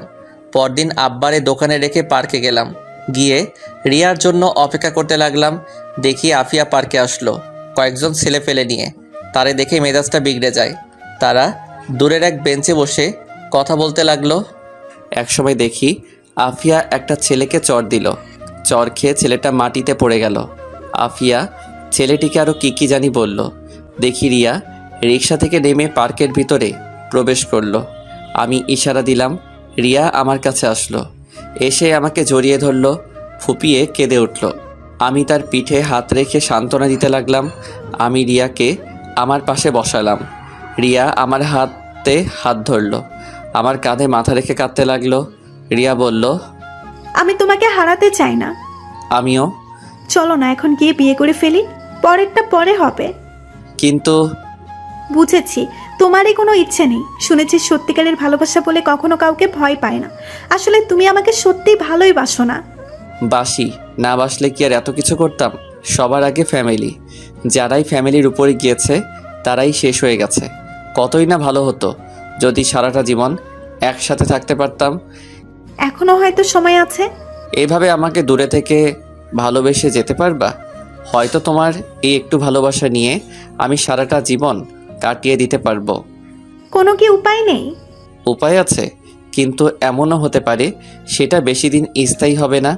তার চেয়ে ভালো না এমন একটা জায়গায় যাওয়া, সেখানে আজীবন স্থায়ী হওয়া। কিন্তু তুমি প্রমিস করো আজীবন তুমি আমার সাথে সম্পর্ক রাখবা, আমাকে ভুলবা না কোনোদিন। কথা দিলাম তোমার সাথে আজীবন যোগাযোগ রাখবো। মনে করবা আমি তোমার পাশে আছি সব সময়। মনে আছে আমরা দুজন প্রেমে পড়ার আগে কী রকম ছিলাম? ঠিক সেই রকমভাবে আমাদের সারাটা জীবন কাটিয়ে দিব। ওকে, তুমি কোন মেয়েকে বিয়ে করবা সেটা আমি সিদ্ধান্ত নিব। আমার পছন্দ তোমার পছন্দ। আচ্ছা এখন একটু হাসো, তোমার হাসিটা অনেক দিন ধরে মিস করছি। রিয়া একটা মুচকি হাসি দিল। দূর থেকে যতই বলতাম রিয়া আমাকে দোষারোপ করত আর কোনো অঘটন ঘটিয়ে ফেলতো। কাছ থেকে বুঝিয়ে বলাতে ও কী রকম মেনে নিল। এমন নয় যে আমি রিয়াকে ভালোবাসি না। ধরলাম আমি রিয়াকে বিয়ে করলাম তার ফ্যামিলিকে না জানিয়ে। এক্ষেত্রে রিয়ার কোনো অস্তিত্ব থাকবে না। কোনোদিন শখ করেও নিজের বাপের বাড়ির নাম বলতে পারবে না। যার কোনো অস্তিত্বই নেই তার আবার কিসের স্বপ্ন সুখ? কিছুদিন পর আমি হয়ে যাব তার কাছে নরক। তার চেয়ে ভালো না দূর থেকে দুজনকে ভালোবেসে যাব। আমাদের এরকম মিশিয়ে বসাতে আফিয়া প্রশ্নবোধক মুখ নিয়ে আমাদের কাছে আসলো, বলল, কি মিস্টার দোকানদার, গার্লফ্রেন্ড নাকি? হুম। কিন্তু তোমরা এইভাবে মিশিয়ে বসে আছো কেন? এটা তো পাবলিক প্লেস। আসলে আপু, কিছুদিন বাদে আমার বিয়ে। দুর্ভাগ্যবশত আমার বিয়েটা ইমাদের সাথে হচ্ছে না, তাই ইমাদকে লাস্ট বিদায় জানাতে এসেছি। ভালো, তোমরা দুজন একটু ভিন্ন টাইপের। আপু কিরকম? আমি যতটুকু জানি কোনো ছেলের গার্লফ্রেন্ডের বিবাহ হলে তাদের বিচ্ছেদের সময় একজন আরেকজনকে গালাগালি, মারামারি, হ্যানত্যান কত কিছু, এমনকি একজন আরেকজনকে খুনও করে ফেলে। আর তোমরা দুজন কি সুন্দর হাসি মুখে দুজন দুজনকে বিদায় দিচ্ছ। হয়তো এর মধ্যে কোনো কল্যাণ আছে। জি আপু। আসলে কি জানো, ভালোবাসার মানুষটিকে বিয়ে না করাই শ্রেয়। কারণ বিয়ে করলে মানুষটি থেকে যায় কিন্তু ভালোবাসাটা আর থাকে না। কিন্তু আমি ইমাদকে ভালোবাসি।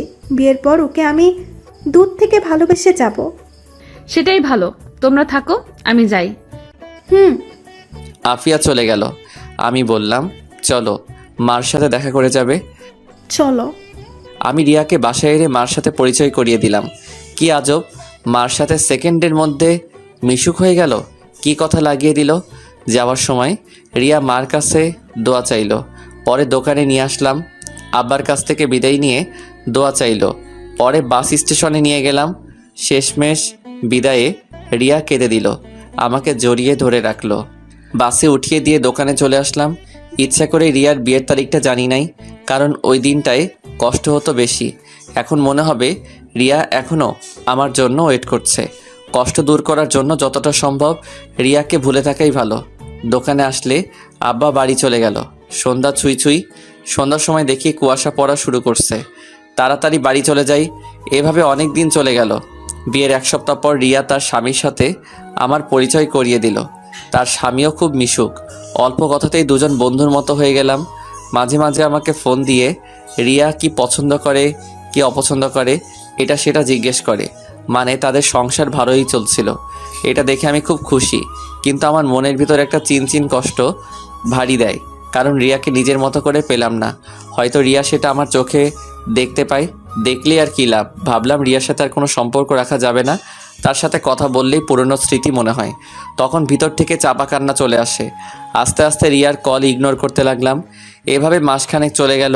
দোকানের মধ্যে এখন আমি বেশি সময় থাকি, কারণ আব্বা বছরখানেক আগে স্ট্রোক করেছিল, যার কারণে বেশি প্রেশার নিতে দেই না। এই 1 মাসের মধ্যে আব্বা পুরো দোকান আমাকে বুঝিয়ে দিয়ে দিল। ভালোই চলছিল দিনকাল। একদিন রাতে ঠিক করলাম রাতে দোকানে কাটিয়ে দিব, কারণ দেরি হয়ে গিয়েছিল। পৌষ মাসের শীত মাত্র পড়েছে, বাইরে কুয়াশা ছাড়া কিছুই নেই। দোকান পরিষ্কার করতেছিলাম, এমন সময় দেখি আফিয়া কোথা থেকে জানি দৌড়ে আসলো। বলল, 1 কেজি তেল দে, আর মুখে দেওয়ার জন্য ভালো ক্রিম দে, আর একটা সুই দে, 1 প্যাকেট নুডলস। রাতে সুই দিতে পারবো না। দে দে। আরও কয়েকটা জিনিসের নাম বলল। আজকে সিগারেট চাচ্ছে না। আমি বললাম, সিগারেট দিব না। না রে, ঠান্ডা লাগছে। ও, আমি আস্তে আস্তে সবগুলো জিনিস দিলাম আর বলল, কত টাকা হয়েছে? 950 টাকা। আফিয়া আমাকে একটা 1000 টাকার নোট দিল। টাকাটা হাতে নিয়ে আমি টাকার কোড নাম্বারের দিকে তাকালাম।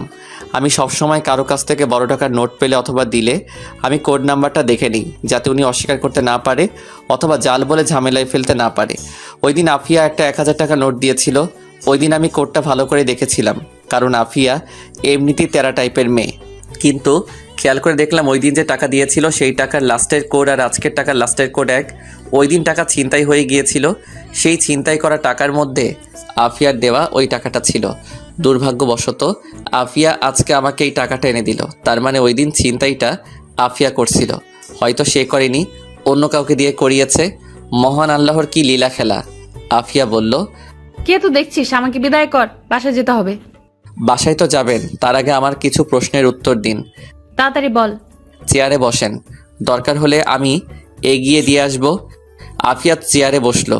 আমি বললাম, মনে আছে মাসখানেক আগে বলছিলাম আমার 20,000 টাকা ছিনতাই হয়ে গিয়েছিল? মনে আছে। এর আগের দিন রাতে আপনি আমার কাছ থেকে কিছু টাকার মাল কিনেছিলেন। হুম। আপনি যে 1000 টাকার নোট দিয়েছিলেন ওই টাকাটা ছিনতাই হওয়া টাকার মধ্যে ছিল। কিন্তু আজকে এই 1000 টাকা ওই দিন আপনার দেওয়া 1000 টাকা। আমি যদি বলি এক, এটা কি আপনি বিশ্বাস করবেন? না, বিশ্বাস করব না। কেন বিশ্বাস করবেন না? ওই দিন আপনার দেওয়া টাকার কোড আজকে এই টাকার কোড সম্পূর্ণ এক। আফিয়া তার চোখগুলো বড় বড় করে তাকালো। আমার এই কথা শুনে আফিয়া হতভম্ব হয়ে গেছে। কি বলবে কিছু বুঝতে পারছে না। তোতলাতে তোতলাতে বলল, আমি কিছু জানি না, আমি কিচ্ছু জানি না। আর ওই দিন টাকার কোড আর আজকের টাকার কোড এক, এটা বললে আমি বিশ্বাস করব? আপনি বিশ্বাস করতে বাধ্য। প্লিজ আফিয়া, আমার টাকাটা দিয়ে দেন। আমি তোর টাকা নেইনি। ওকে? না, আপনি নিয়েছেন। আমি নেইনি। আপনি নিয়েছেন, না হলে ওই দিনের টাকার কোড আর আজকের টাকার কোড এক কেন? আপনি ছাড়া তো অনেক মানুষ আছে, তাদের কাছে তো টাকাটা যেতে পারতো, আপনার কাছে কেন? স্বীকার করেন। যা, আমি নিয়েছি, এখন কি করবি কর, তুই আমার কিছুই করতে পারবি না। কি নির্লজ্জ মেয়ে। প্লিজ আমার টাকাটা ফেরত দিয়ে দেন। তোরে একটা টাকাও দিব না। এখন দেখি তুই কি করিস। এই আমি উঠলাম।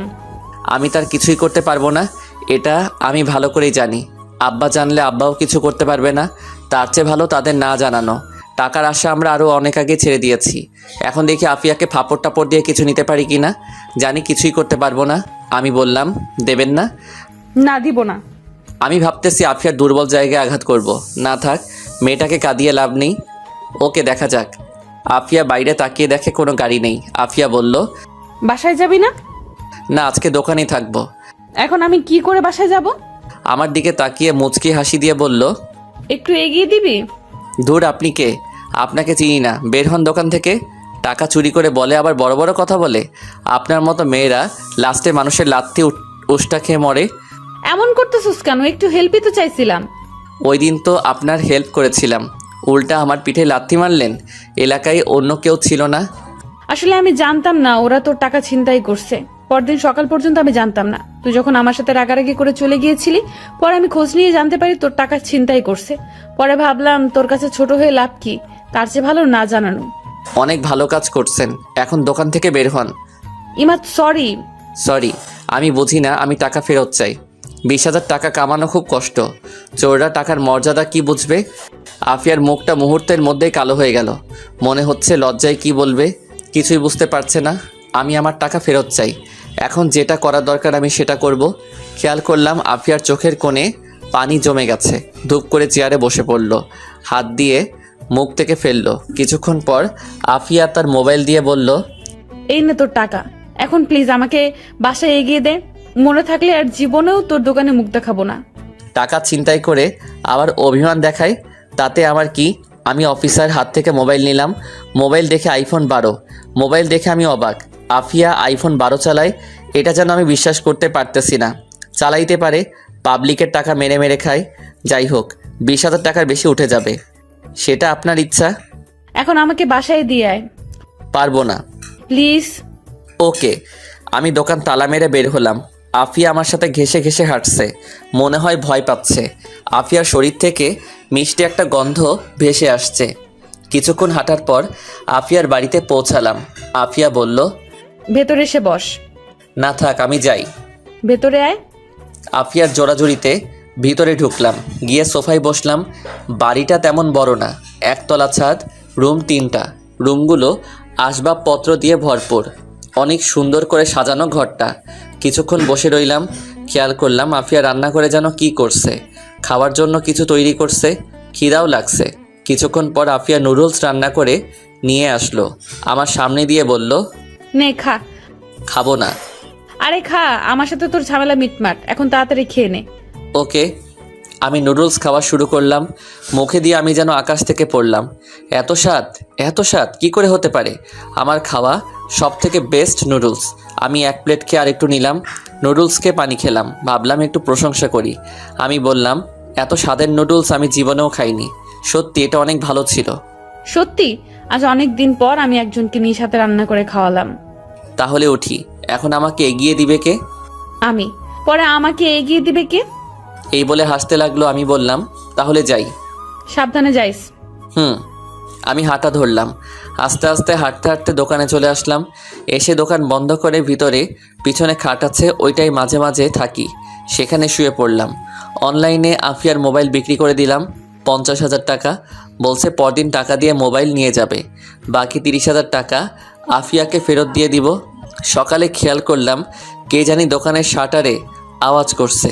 এই শীতের মধ্যে উঠতে একটু ভালো লাগছে না। আমি শীতের কাপড় পরে শাটার উপরে উঠাইলাম, দেখি আফিয়া। দেখি এখনও তেমন একটা আলো ফোটেনি। আমি বললাম, এত সকালে কি? দোকান আরও পরে খুলবো। ওকে, আমাকে একটা সিগারেট দে। আপনার না ঠান্ডা লাগছে? একটু খেয়ে ফেলে দিব। ওকে। আমি একটা বেনসন লাইট দিলাম, বললাম, এখন যান, আমি আর একটু পরে দোকান খুলবো। না, এখন বের হ, আমার সাথে জগিং করবি। আমারে তো ঠেকা পড়ছে না, আপনার মনে চাইলে আপনি যান। না, তুই আমার সাথে যাবি। না, যাব না। না, তুই যাবি। এই বলে আমাকে আফিয়া শার্টের কলার ধরে দোকান থেকে বের করলো, বলল, দোকান তালা মার। আমি দোকান তালা মেরে আফিয়ার পাশাপাশি হাঁটতে লাগলাম। আফিয়া সিগারেট ফেলে দিল, বলল, তুই সিগারেট খাস না? না। ভালো। আফিয়া হাঁটতে হাঁটতে নদীর পাড়ে নিয়ে আসলো। কুয়াশার কারণে কিছু দেখা যাচ্ছে না। আমি বললাম, এত শীতের মাঝে কি জন্য নিয়ে আসলেন? কি আরামের ঘুমের মধ্যে ছিলাম।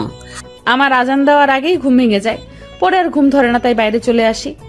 আপনার জগিং করার কি দরকার? আপনার তো স্লিম ফিগার, মানে একদম পারফেক্ট। ধুর, তুই যে কি বলিস, চল ওই দিকটা যাই। চলেন। আমি আর আফিয়া কিছুক্ষণ হাঁটাহাঁটি করে দোকানে চলে আসলাম। আফিয়া বাড়িতে চলে গেল। আমি দোকান খুলে বসলাম। কিছুক্ষণ পর আব্বা আসলো। আমি বাড়িতে চলে আসলাম। এসে খাওয়া দাওয়া করে আবার দোকানে যেতে লাগলাম রিক্সা দিয়ে। আফিয়ার বাড়ির রাস্তার মোড়ে এসে দেখি আফিয়া দাঁড়িয়ে আছে। আমাকে দেখে থামতে বলল। রিক্সা থামালো। আফিয়া বলল, মামা আমিও যাব। আরে আপনি কি করে উঠবেন? ভাই, আপনি অন্য রিক্সা নিয়ে চলে যান, আপা যেখানে যাবে আমি দিয়ে আসি। আরে কি বলেন, আমাকে দোকানে নিয়ে আসেন। আফিয়া হেসে বলল, অসুবিধা নেই, আমরা শেয়ার করে বসছি। আরে না, আপনি যান, আমি অন্য রিক্সা দিয়ে আসছি। চুপচাপ বস, আমার হাত ধর। এই বলে আফিয়া তার হাত বাড়ালো। আমি অনিচ্ছা সত্ত্বেও আফিয়ার হাত ধরে টান দিয়ে আমার পাশে বসালাম। আমাদের দুজনকে এভাবে দেখে মানুষ আর চোখে তাকাতে লাগলো। আমি লজ্জায় মুখ ঢেকে ফেললাম। কিছুক্ষণের মধ্যেই দোকানে পৌঁছালাম। দুপুরের খাবার নিয়ে এসেছি। আমি আসলে আব্বা চলে গেল। আফিয়া আরও আগে নেমে গিয়েছে। ঘণ্টাখানেক পর দেখি আফিয়া আমার দোকানের পাশে দাঁড়িয়ে কয়েকটি ছেলের সাথে কথা বলছে। তাদের মধ্যে দোকানে একটা মেয়ে কাস্টমার আসলো, বলল, একটা নম্বর লেখেন, 0175245।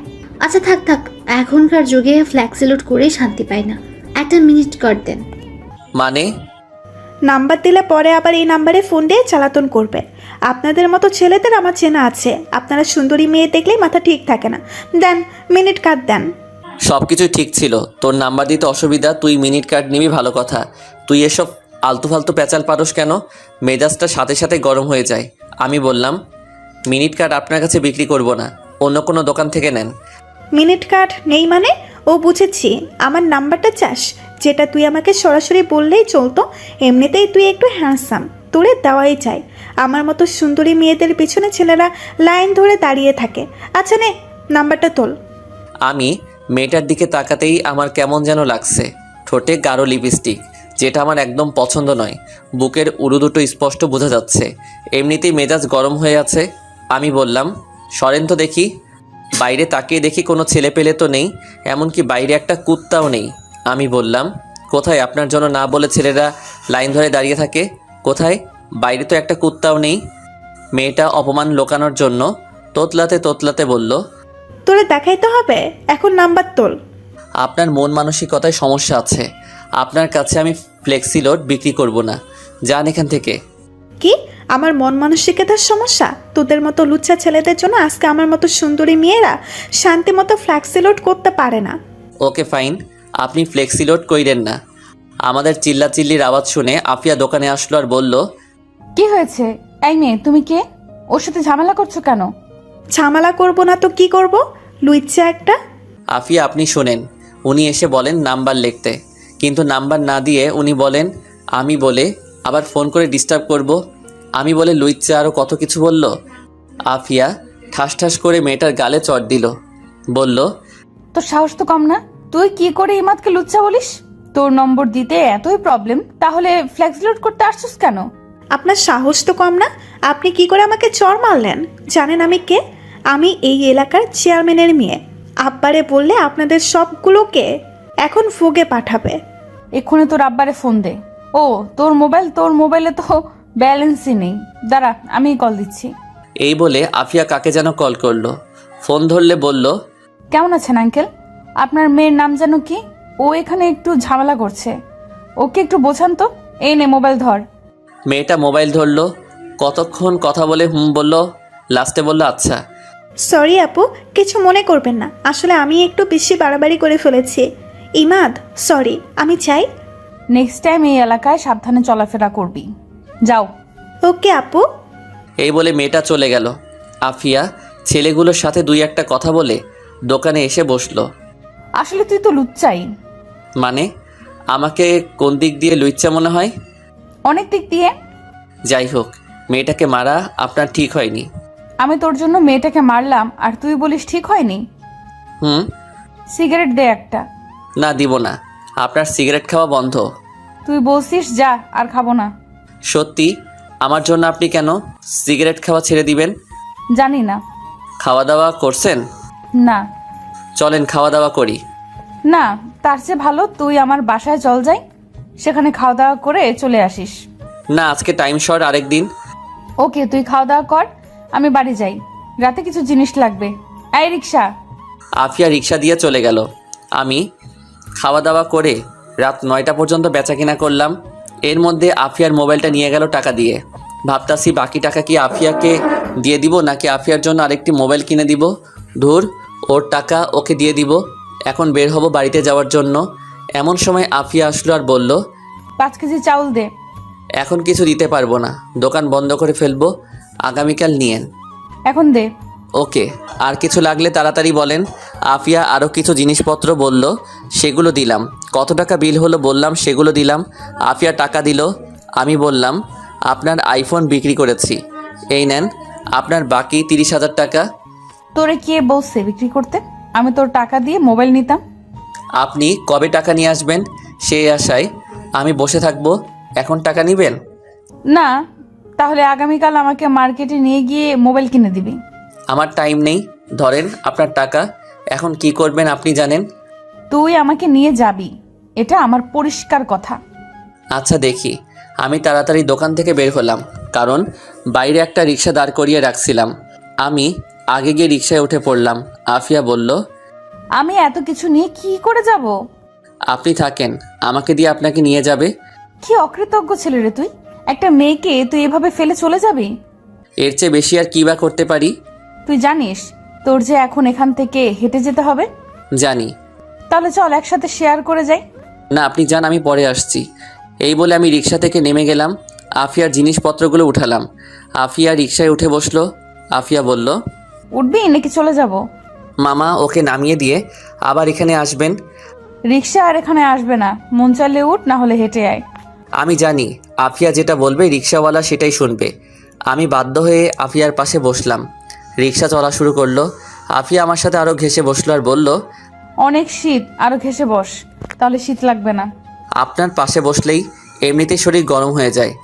আফিয়া আমার হাতের মধ্যে নিজের নরম উষ্ণ হাতটা রাখলো। আমি আফিয়ার দিকে তাকালাম, চারিদিকে অন্ধকার। আফিয়া আমার হাত শক্ত করে ধরে আমার সাথে আরও ঘেঁষে বসলো। আমি কিছুই বুঝতে পারছি না, কিন্তু একটা জিনিস বুঝতে পারছি, আফিয়া তার ভিতরের কষ্টগুলো অনুভূতির মাধ্যমে জানান দিতে চাচ্ছে। আমি আমার হাতটা সরিয়ে নিলাম। কিছুক্ষণের মধ্যে আফিয়ার বাড়ির সামনে চলে আসলো। আফিয়া নেমে গেল। আমিও বাড়িতে চলে আসলাম। পরদিন খুব সকালে বের হয়ে দোকানে আসছি। পথের মধ্যে আফিয়ার সাথে দেখা। আমি ভাবলাম এ কোন ঝামেলায় পড়লাম, যেদিকে তাকাই সেদিকেই আফিয়া, সেই কেন আমার সামনে পড়ে? ওর কি কোনো মেয়ে বান্ধবী নাই? শুধু ছেলেদের মতো বাইরে ঘুরে বেড়াই। অন্য দিক দিয়ে ওরে দেখলে ভালোই লাগে। ভাবতাছি প্রেমে পড়ে গেলাম নাকি। আফিয়া আমাকে দেখে বলল, কি রে, এত সকালে কোথায় যাস? তার আগে আপনি বলেন, এত সকালে আপনি বাইরে কি করেন? এই শীতের সকাল আমার খুব ভালো লাগে। এত ঠান্ডার মধ্যে নিজেকে গরম রাখার মধ্যে যে একটা অনুভূতি, সেটা তোরে বলে বোঝাতে পারবো না। ও আজকে আরো পরে দোকান খুলিস। কেন?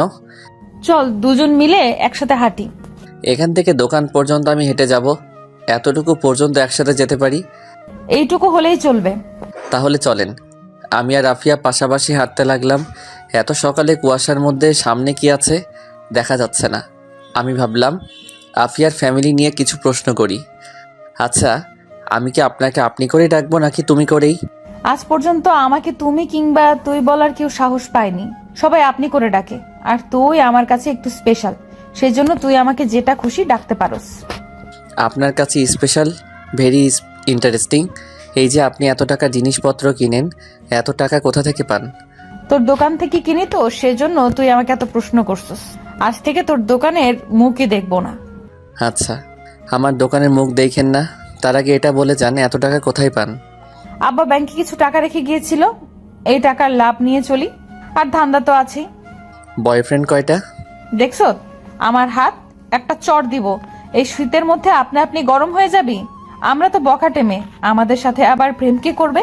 হয়তো প্রেমের নামে কিছুদিন নাটক করবে, ব্যবহার করবে, ছুঁড়ে ফেলে দিবে।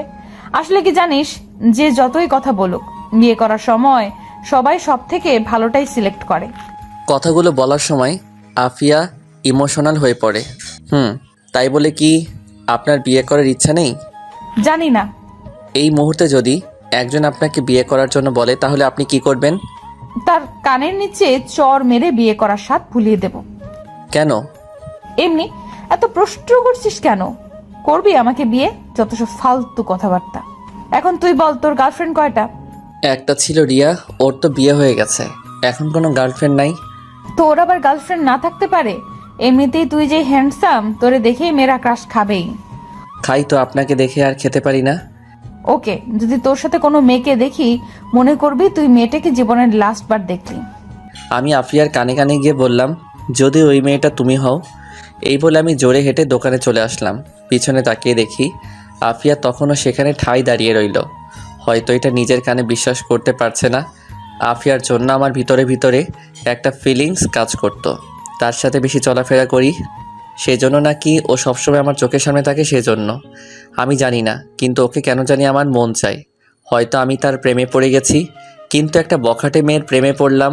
বখাটে হয়তো কি হয়েছে, মেয়ে তো, এখন আমার নিজেরই করে নিতে হবে।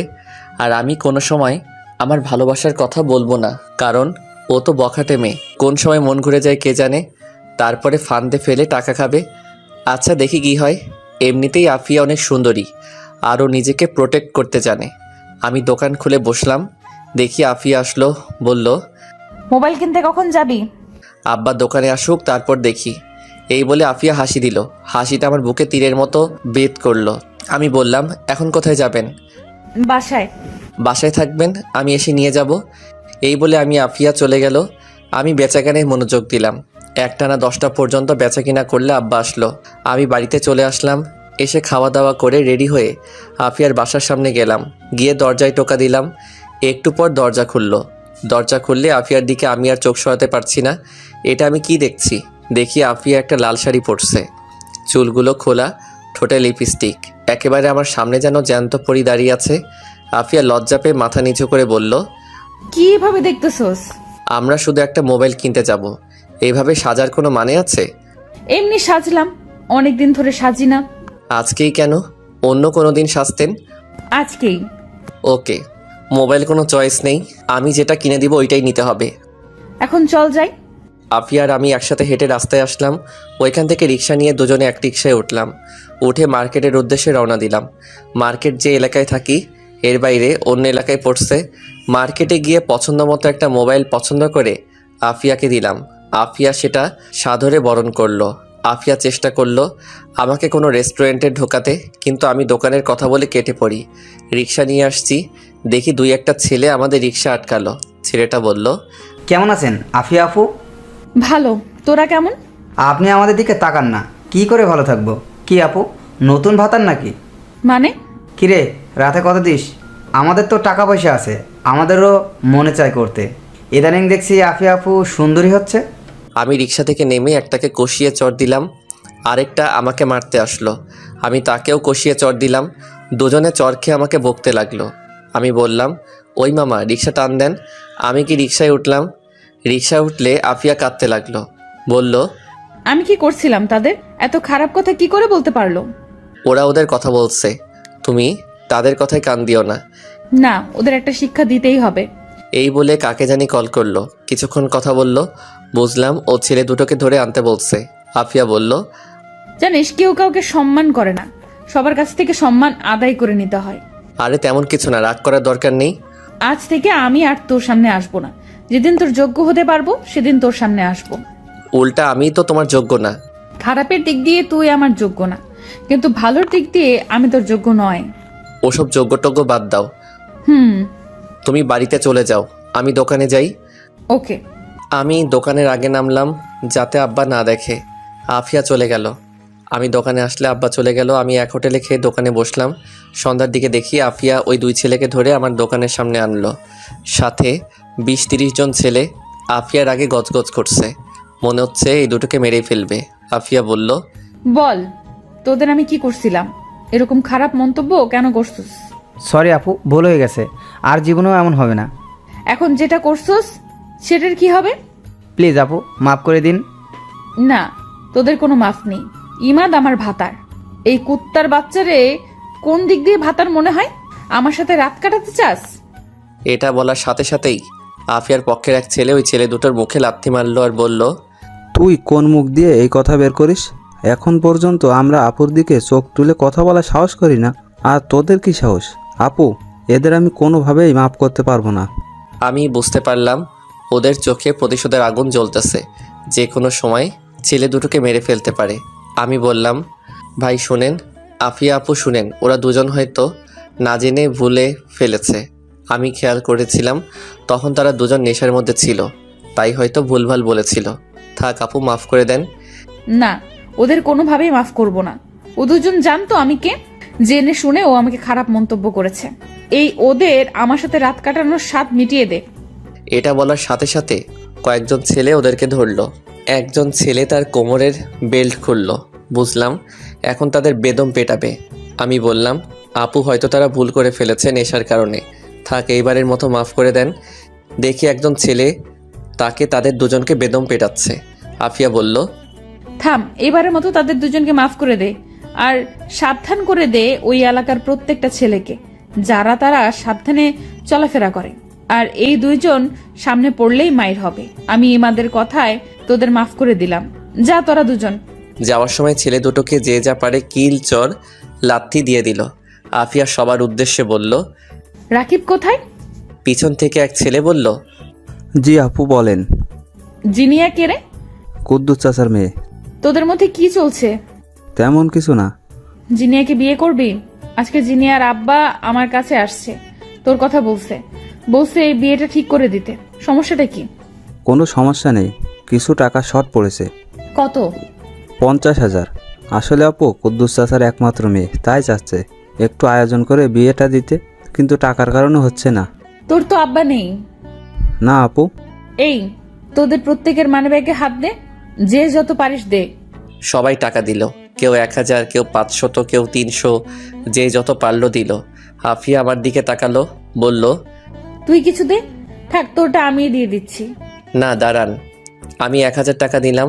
সবার কাছ থেকে টাকা নিয়ে সামনে আরও 2 দোকান আছে, সেখান থেকে টাকা উঠালো। সব টাকা রাকিবের হাতে দিয়ে বলল, এখন গুনার দরকার নেই, 1 সপ্তাহের মধ্যে বিয়ের তারিখ ঠিক করে সবাইকে দাওয়াত দিবি, কেউ যাতে বাদ না পড়ে। এটা যদি না হয় আমাকে জানাবি। ওকে। আর এই হলো ইমাদ, আজ থেকে ও আমাদেরই একজন। সবাই তাকে সম্মান করবি, সবাই তার সাথে হ্যান্ডশেক কর। আস্তে সবাই হ্যান্ডশেক করে চলে গেল। সব শেষে আফিয়া হাত বাড়ালো। আমি বললাম, না, আপনার সাথে হ্যান্ডশেক করব না। কেন? এমনি মনে চায় না। আফিয়া দোকানের ভিতরে এসে বলল, একটা ঠান্ডা দে। আর কোন দিক দিয়ে আমাকে তোর আপু মনে হয়? সবাই আপনাকে সম্মান করে আপু বলে ডাকে, এখন আপনাকে সবার সামনে আপুরা বললে অন্যরকম দেখায় না? এই শীতের মধ্যে ঠান্ডা খাওয়ার দরকার নেই। আচ্ছা, একটা ঠান্ডা দে আর সিগারেট দে। এই দুটোর মধ্যে আপনাকে কিছুই দিব না।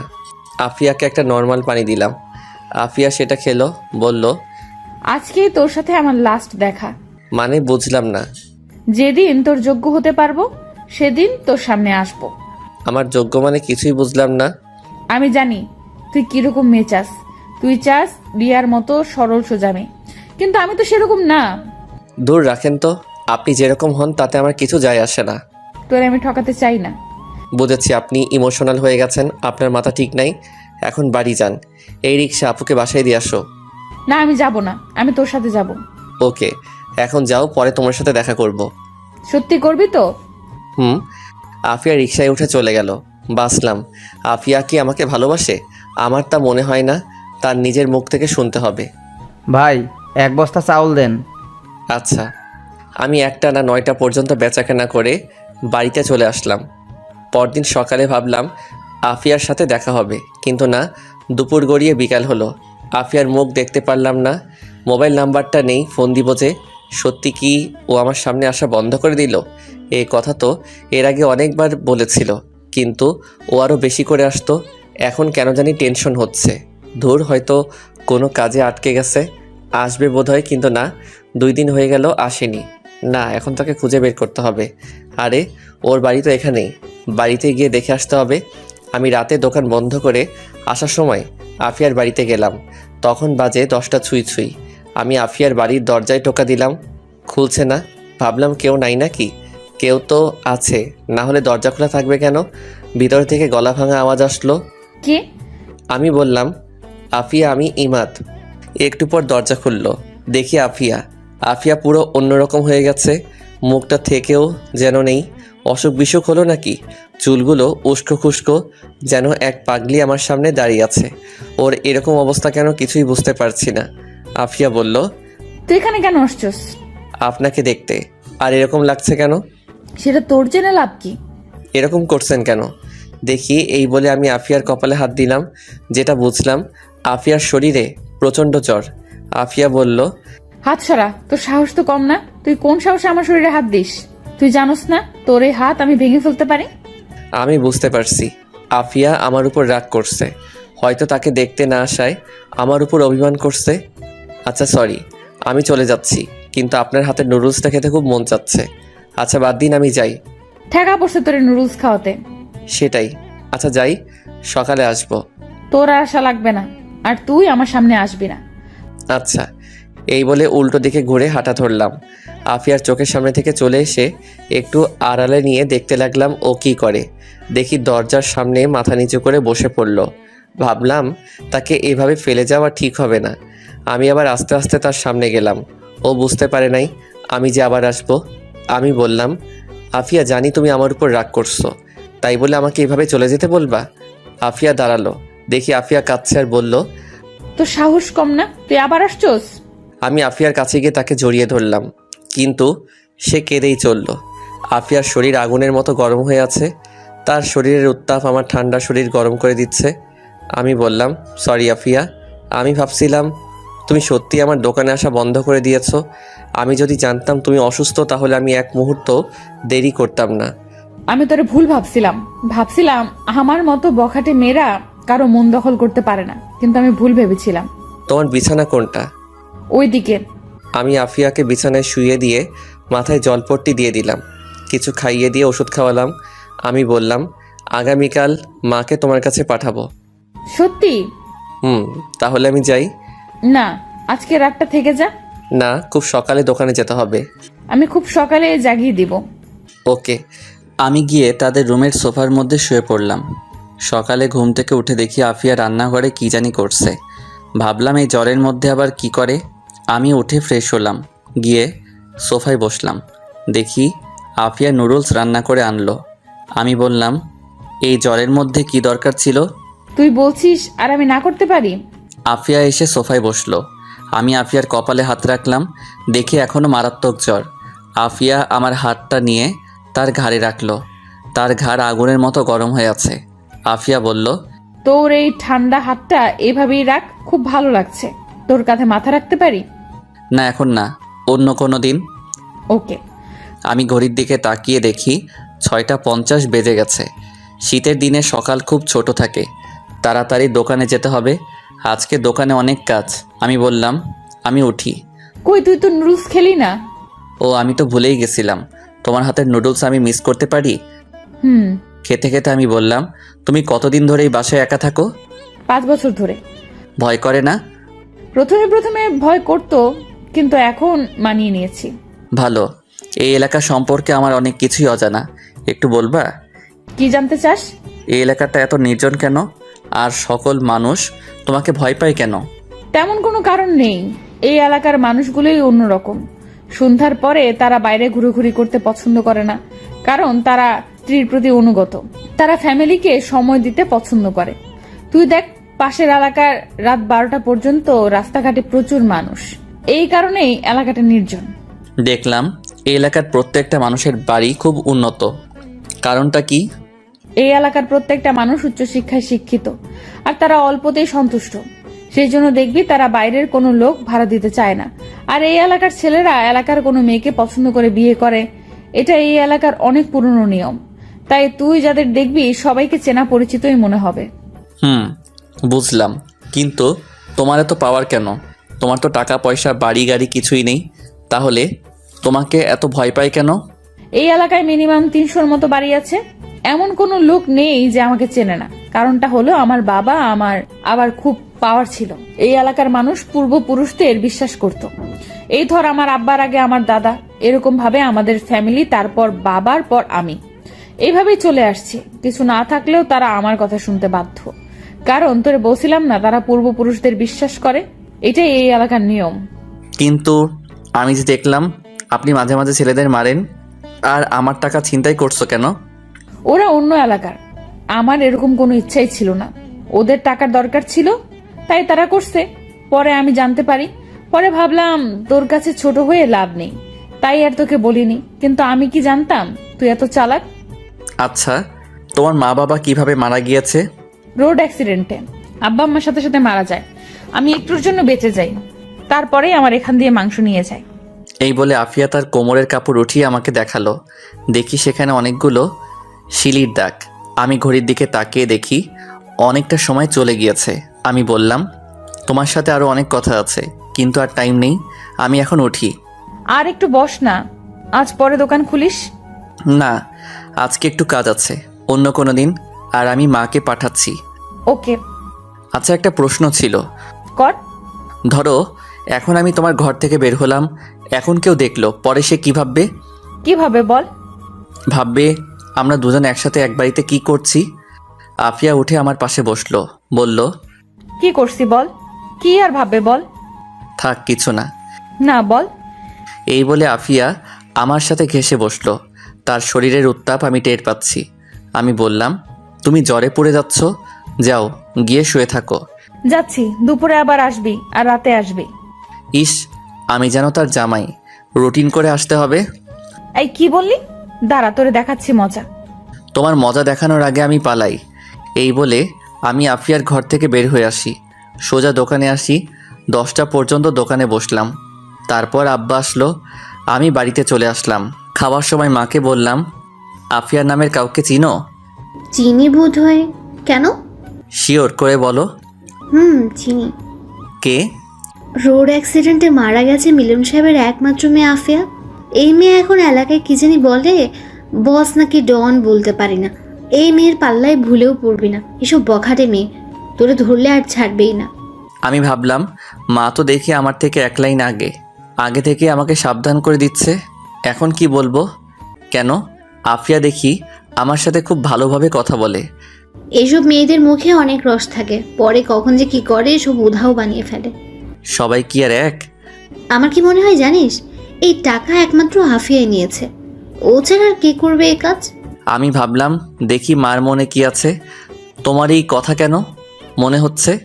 শোন, এই এলাকায় একটা সাইরেন আছে, কেউ যদি কোনো বিপদে পড়ে তাহলে সেই সাইরেনটা বাজাতে পারতো, কিন্তু এখন আর সেটা নেই। এখন সাইরেন বাজানোর অনুমতি শুধু আফিয়া আর 2-1 জনের কাছে আছে। এখন সেই সাইরেনের কথা মানুষ ভুলেই গেছে।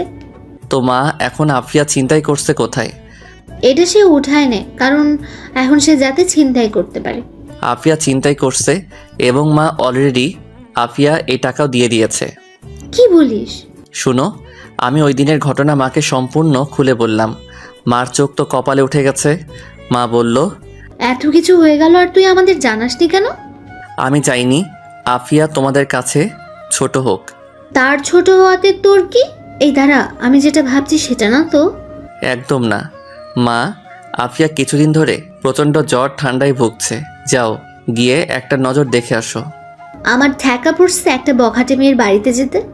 দেখো, এই মেয়ে কিন্তু এই এলাকার ডন, ও যেটা বলবে সেটাই হবে। এখন ও যদি আমাদের হাতে থাকে তাহলে আমাদের কোনো টেনশনই থাকবে না। সেটা তুই ঠিক বলেছিস। যাও গিয়ে দেখে আসো, আর মা কিছু রান্না করে নিয়ে যাও। আচ্ছা, যাচ্ছি। আমি শুধু অসুস্থ দেখেই যাচ্ছি, অন্য কোনো উদ্দেশ্য থাকলে ভুলেও যেতাম না। আচ্ছা তুমি যাও। ততক্ষণে আমার খাওয়া দাওয়া শেষ করে রুমে এসে আফিয়াকে কল দিলাম। আসার সময় নাম্বারটা নিয়ে আসছিলাম, আমি ফোন দিলাম। আফিয়া, মা আসছে। সত্যি তোর মার সাথে জমিয়ে আড্ডা দিব। এমন কিছু করবা না যাতে মা তোমাকে খারাপ ভাবে। তুই কোনো টেনশন করিস না। আচ্ছা, এই বলে আফিয়া কল কেটে দিল। কিছুক্ষণ পর দেখি মা রেডি হয়ে আফিয়ার বাসার উদ্দেশ্যে রওনা দিল। আমি ভালো করেই বুঝতে পারছি আমি আফিয়ার প্রেমে পড়ে গেছি। এখন আফিয়ার মুখ থেকে শুনতে হবে আর বাকি কাজটা সেরে ফেলতে পারে। আফিয়া ভিতরটা একদম পরিষ্কার কিনা সেটা বুঝতে হবে, নাকি আমার মাধ্যমে অন্য কিছু করতে চাচ্ছে সেটা যাচাই করার একটা উপায় আছে। আমি কিছুক্ষণ রেস্ট নিয়ে দোকানের উদ্দেশ্যে রওনা দিলাম। আমি বাইরে বের হয়ে রিক্সা নিয়ে দোকানে চলে গেলাম। দোকানে গেলে আব্বা বলল, চাউল আনতে হবে, কিছু টাকা শর্ট পড়েছে। এখন কি করব? মহাজনের কাছে বাকি করি না। আমি ভাবলাম আফিয়া যে ছিনতাই করার টাকাটার কথা আব্বাকে বলবো, ভাবলাম বলে দেই, এমনিতেই মা তো আব্বাকে বলবেই। আব্বা মনে আছে একবার যে আমাদের 20,000 টাকা ছিনতাই হয়েছিল? মনে আছে। আমি আব্বাকে সব কিছু খুলে বললাম। আব্বা বলল, আফিয়া মেয়েটা ভালো, আমাকে খুব সম্মান করে। আমিও ভাবছিলাম ও এ কাজ করতে পারে না। এই মেয়ের সাথে ঝামেলা করিস না। আগে যত সমস্যা হয়েছিল সেই সকল সমস্যার সমাধান আফিয়াই আমাকে করে দিয়েছিল। টাকাটা কোথায়? দিচ্ছি। আমি পিছনে একটা বক্সের ভিতরে টাকাটা রাখছিলাম, সেটা এনে আব্বাকে দিলাম। আব্বা বলল, এই জায়গাটা পরিষ্কার কর, আমি চাউল নিয়ে আসি। আচ্ছা। আব্বা চলে গেল। এইভাবে কিছুদিন চলে গেল। এই কয়দিনে আফিয়া সম্পূর্ণ সুস্থ হয়ে যায়।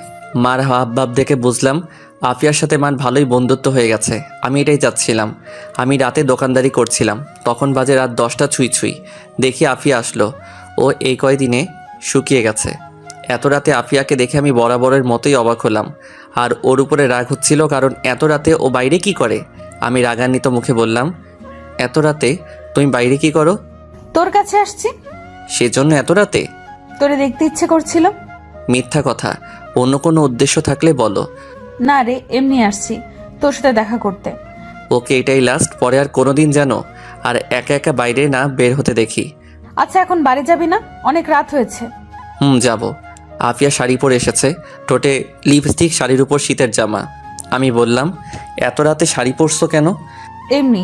তোর আজকে একটা কথা বলবো। আমি বুঝতে পারছি আফিয়া কিসের কথা বলবে। তার মানে আফিয়া আমাকে ভালোবাসার কথা বলবে। নিজের ভিতরে কেমন একটা অনুভূতি হচ্ছে। আমি তাড়াতাড়ি দোকান বন্ধ করে বললাম, চলো বাড়ি যাই। হুম। আমি আর আফিয়া পাশাপাশি হেঁটে অনেকটা পথ আসলে আফিয়া বলল, চল পার্কের ভেতরে গিয়ে বসি। এত রাতে কোথায় বসবো? আরে চল। ওকে। আমি আর আফিয়া পার্কের ভিতরে গেলাম, গিয়ে প্রথম বেঞ্চে বসলাম, এক ল্যাম্পপোস্টের নিচে। আমি ভাবলাম আফিয়া বলার আগে আমিই বলে ফেলি আমার মনের কথা। আফিয়া বেঞ্চের মধ্যে বসলো, একেবারে আমার সাথে ঘেঁষে। তুই বস, আমি আসছি। কোথায়? আফিয়া উঠে চলে গেল। মোবাইলের লাইট জ্বালিয়ে সামনে থেকে একটা ফুল ছিলল, এসে আমার সামনে হাঁটু গেড়ে বসে প্রপোজ করলো। আমি এটার জন্য প্রস্তুত ছিলাম না। আমি ভাবছিলাম আফিয়া হয়তো আরও সময় নেবে, কিন্তু না, সাথে সাথে প্রপোজ করে বসলো। অ্যাকসেপ্ট করব নাকি না? কিন্তু আমি প্রপোজ অ্যাকসেপ্ট করব না। প্রপোজ অ্যাকসেপ্ট করলে হয়তো তার মনের ভিতর কী চলছে সেটা জানতে পারবো না। দেখি আমার না করাতে আফিয়ার রিয়াকশনটা কেমন হয়। যদি দেখি তেমন একটা রিয়াকশন করে নাই, তাহলে বুঝবো ও অন্য কোনো উদ্দেশ্যে আমাকে প্রপোজ করছিল। আমি না করাতে সেটা ব্যর্থ হয়েছে।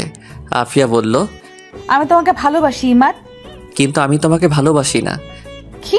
আমি তোরে ভালোবাসি, আমি তোর জীবন সঙ্গী হতে চাই। কিন্তু আমি তো তোমাকে আমার জীবনের সঙ্গী হতে বলি নাই। মানে? আমি বিরক্তিকর কণ্ঠে বললাম, মানে তুমি জানো আমি তোমাকে ভালোবাসি না, তোমাকে আমার প্রয়োজন নেই। তুই মনে হয় আমার সাথে মজা করতেছস।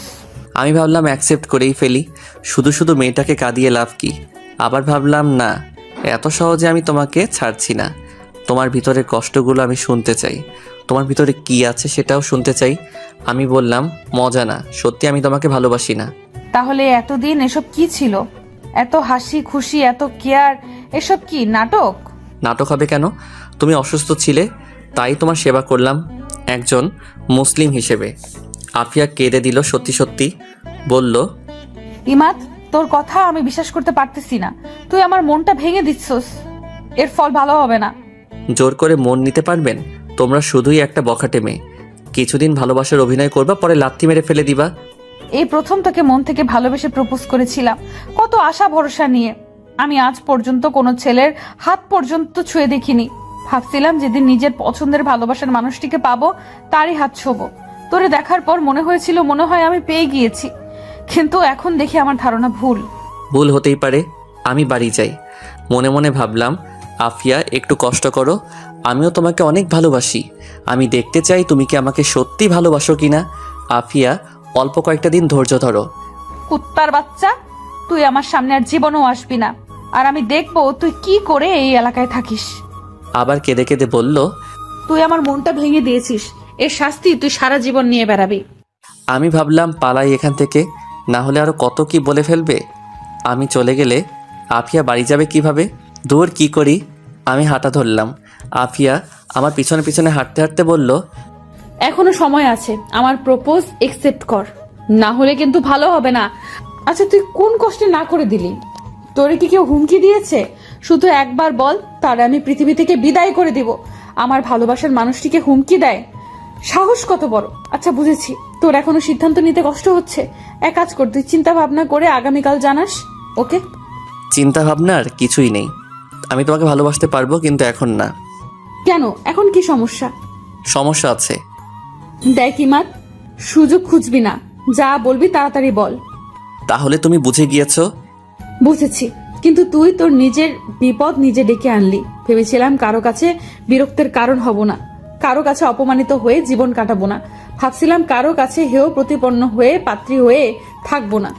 ভাবছিলাম তার জীবনে আমার গুরুত্ব হবে অনেক, আকাশ সমান উঁচু। কিন্তু দেখি আমরা বখাটে মেয়ে, আমাদের স্বপ্ন দেখতে বারণ। এক জায়গায় দাঁড়িয়ে আফিয়া কথাগুলো বলে জোরে জোরে কাঁদতে লাগলো। কথাগুলো আমার বুকের ভিতরে তীরের মতো বিদ্ধ করলো।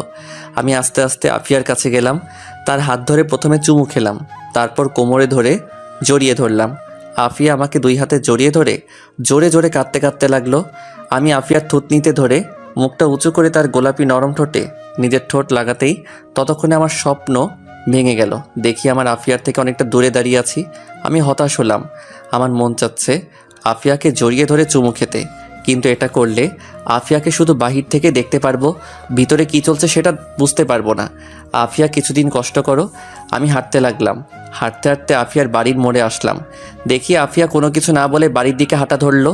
আমি বাসায় চলে আসলাম, খাওয়া দাওয়া করে ঘুমিয়ে পড়লাম। সকালে উঠে নামাজ পড়ে দোকানে বসলাম। দেখি আফিয়া আসলো, সাথে আর একটা মেয়ে।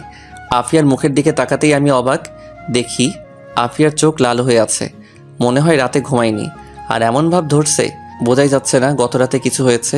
এসে আফিয়া তার পাশের মেয়েটাকে বলল, সোনিয়া, 2টা বেনসন লাইট দে। 2টা ব্যানসন লাইট দেন তো। আচ্ছা। আমি 2টো বেনসন লাইট দিলে আফিয়া একটা বেনসন লাইট জ্বালিয়ে একটু দূরে চলে গেল। সোনিয়া আমাকে বলল, আফিয়া বলল তোরে বলে আফিয়া ভালোবাসে, আর তুই বলে না করে দিয়েছিস। আচ্ছা তুই কি মাথা মোটা? ও আমাদের সাথে ছোটবেলা থেকে বড় হয়েছে, আজ পর্যন্ত ওকে অন্য কোনো ছেলের সাথে দেখিনি। তোরেই সে প্রথমে ভালোবেসেছিল, আর তুই সেটা না করে দিলে ওর বিরুদ্ধে গিয়ে এই এলাকায় টিকতে পারবি না। আমাকে জ্ঞান দিয়েন না, ওর মন আপনার থেকে আমিই ভালো বুঝি। তাহলে না করলি কেন? আর সে কি কম সুন্দরী?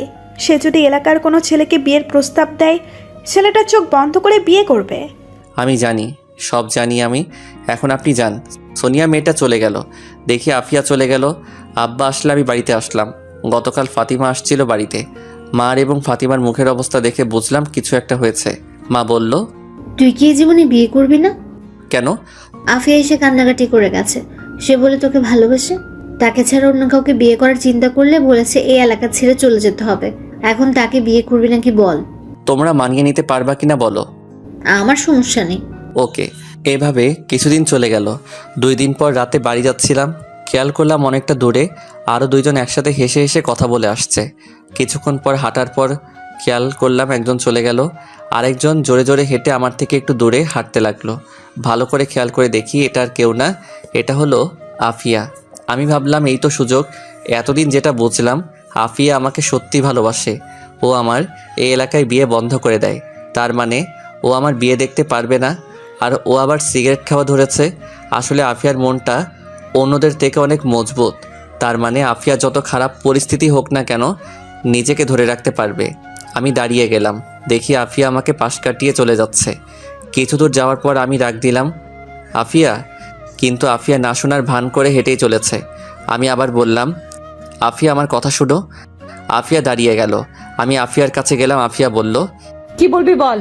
আর তোর জন্য এই এলাকার নিয়ম চালু হচ্ছে, সেগুলো মানতে পারলে তোরা এই এলাকায় থাকতে পারবি, নয়তো বা চলে যাবি। কী জন্য এই নিয়ম?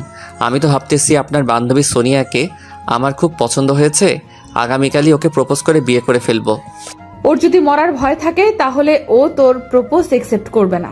কেন? কারণ এই এলাকার একমাত্র আমি ছাড়া কাউকে বিয়ে করতে পারবি না।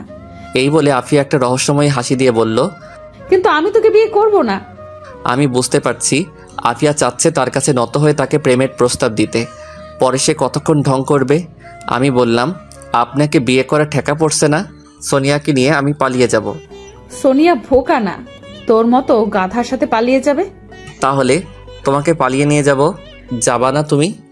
না, তোর বিয়ে করা বন্ধ। তুমি বিয়ে করার পরেও আমি করতে পারবো না। তখন আমি ভেবেচিন্তে সিদ্ধান্ত দিব। কেন তুমি এভাবে আমার জীবনটা নষ্ট করবে? প্লিজ আমাকে ছেড়ে দাও। ওকে যা, ছেড়ে দিলাম, এখন বাড়িতে যা। আফিয়া হাঁটতে লাগলো। আমি আফিয়ার হাত ধরলাম, কিন্তু আফিয়া জোর করে ছাড়িয়ে নিল। আমি বললাম, আফিয়া তোমার সাথে কথা আছে, পার্কে চলো। তোর সাথে আমার কোনো কথা নাই। তুই একটা বাটপার, লম্পট, চিটার। তোরে আমি বিশ্বাস করেছিলাম, সেই বিশ্বাসে তুই কানা করিও মূল্য দিলি না। ওই দিন তুই চোখ বলছিল তুই আমাকে চাস, কিন্তু তুই মুখে না করেছিলি কেন? হয়তো মুখ দিয়ে না করেছিলাম, কিন্তু আমি তোমাকে এখনো চাই। মিথ্যা কথা। সত্যি। আমি বিশ্বাস করি না। তুই আমার সামনে থেকে চলে যা, আর জীবনেও আমার সামনে আসবি না। তোরে দেখলেই আমার ওই দিনের কথা মনে পড়ে। তোরে আমি পেছন থেকে এত ডাকছি, কিন্তু তুই একটুও শুনলি না। তাহলে তুমি চাচ্ছ আমি চলে যাই? তুই চলে যা। ওকে। আমি দৌড়ে আফিয়ার সামনে গিয়ে হাতটা বাড়িয়ে বললাম, আমি তোমাকে ভালোবাসি আফিয়া। কিন্তু আমি বাসি না। প্লিজ এমন করো না। কি করতেছি তোরে আমি ভালোবাসি না। আমি আফিয়ার সামনে মাথা নিচু করে দাঁড়িয়ে আছি, কিছু বলছি না। আফিয়া বলল, ওই দেখ আকাশে কি সুন্দর চাঁদ উঠেছে। আমি আকাশের দিকে তাকালাম, দেখি কোথাও চাঁদ নেই, চারদিকে ঘন কুয়াশায় ঢাকা।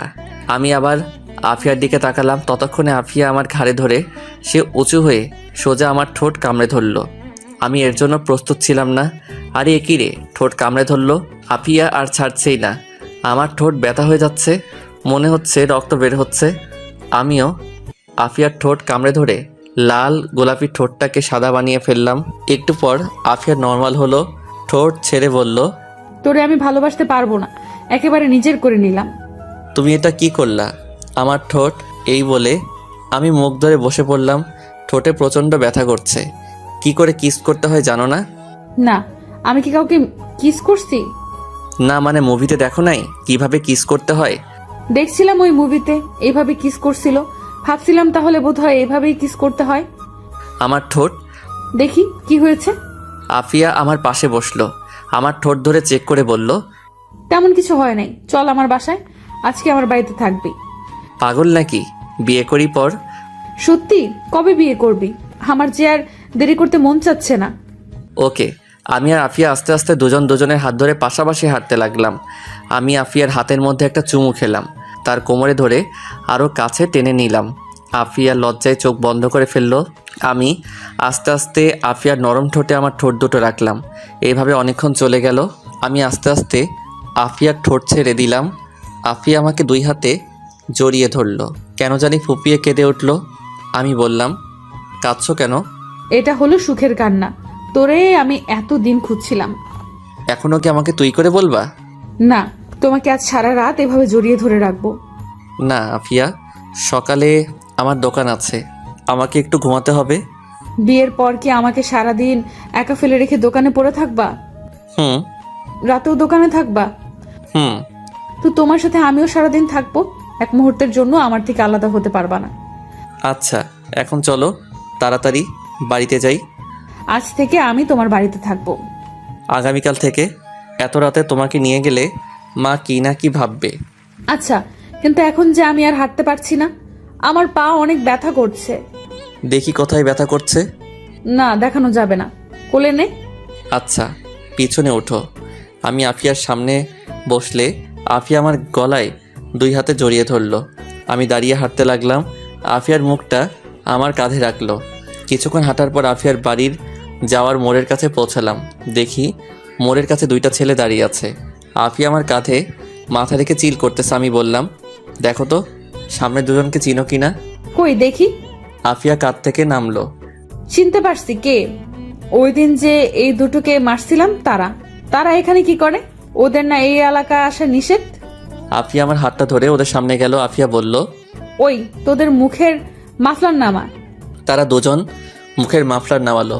আমিও চিনতে পারলাম আফিয়ার ধারণা ঠিক। ছেলে দুটোর হাতে একজনের হাতে চাপাতি, আরেকজনের হাতে ছুরি।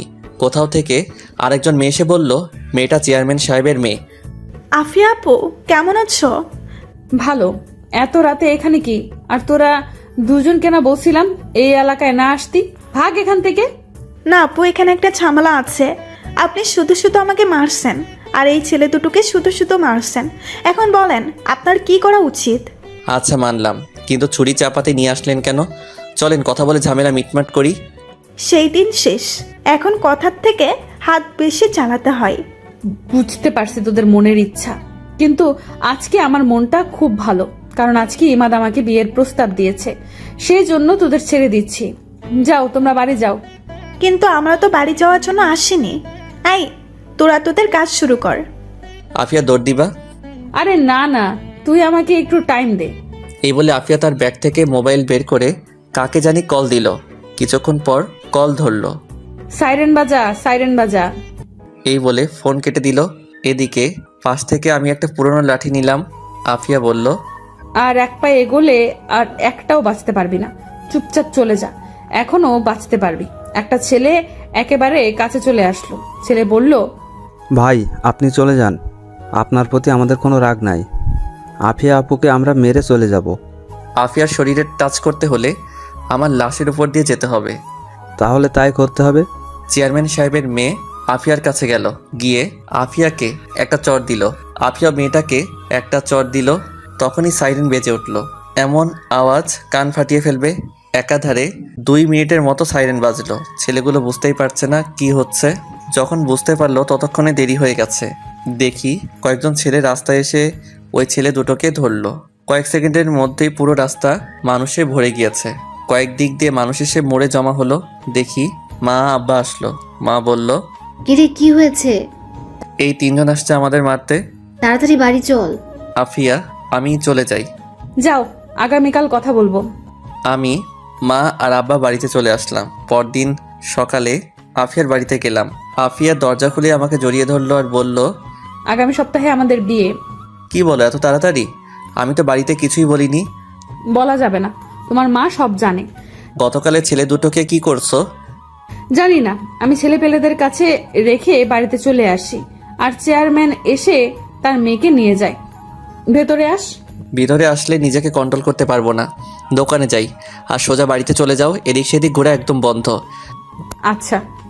আমি দোকানে চলে আসি। ঠিকই আমাদের বিয়ে হয়েছে, কিন্তু 1 মাস পর, বছর 2 পর আমাদের একটা ছেলে হয়েছে, ঠিক তার মার মতো।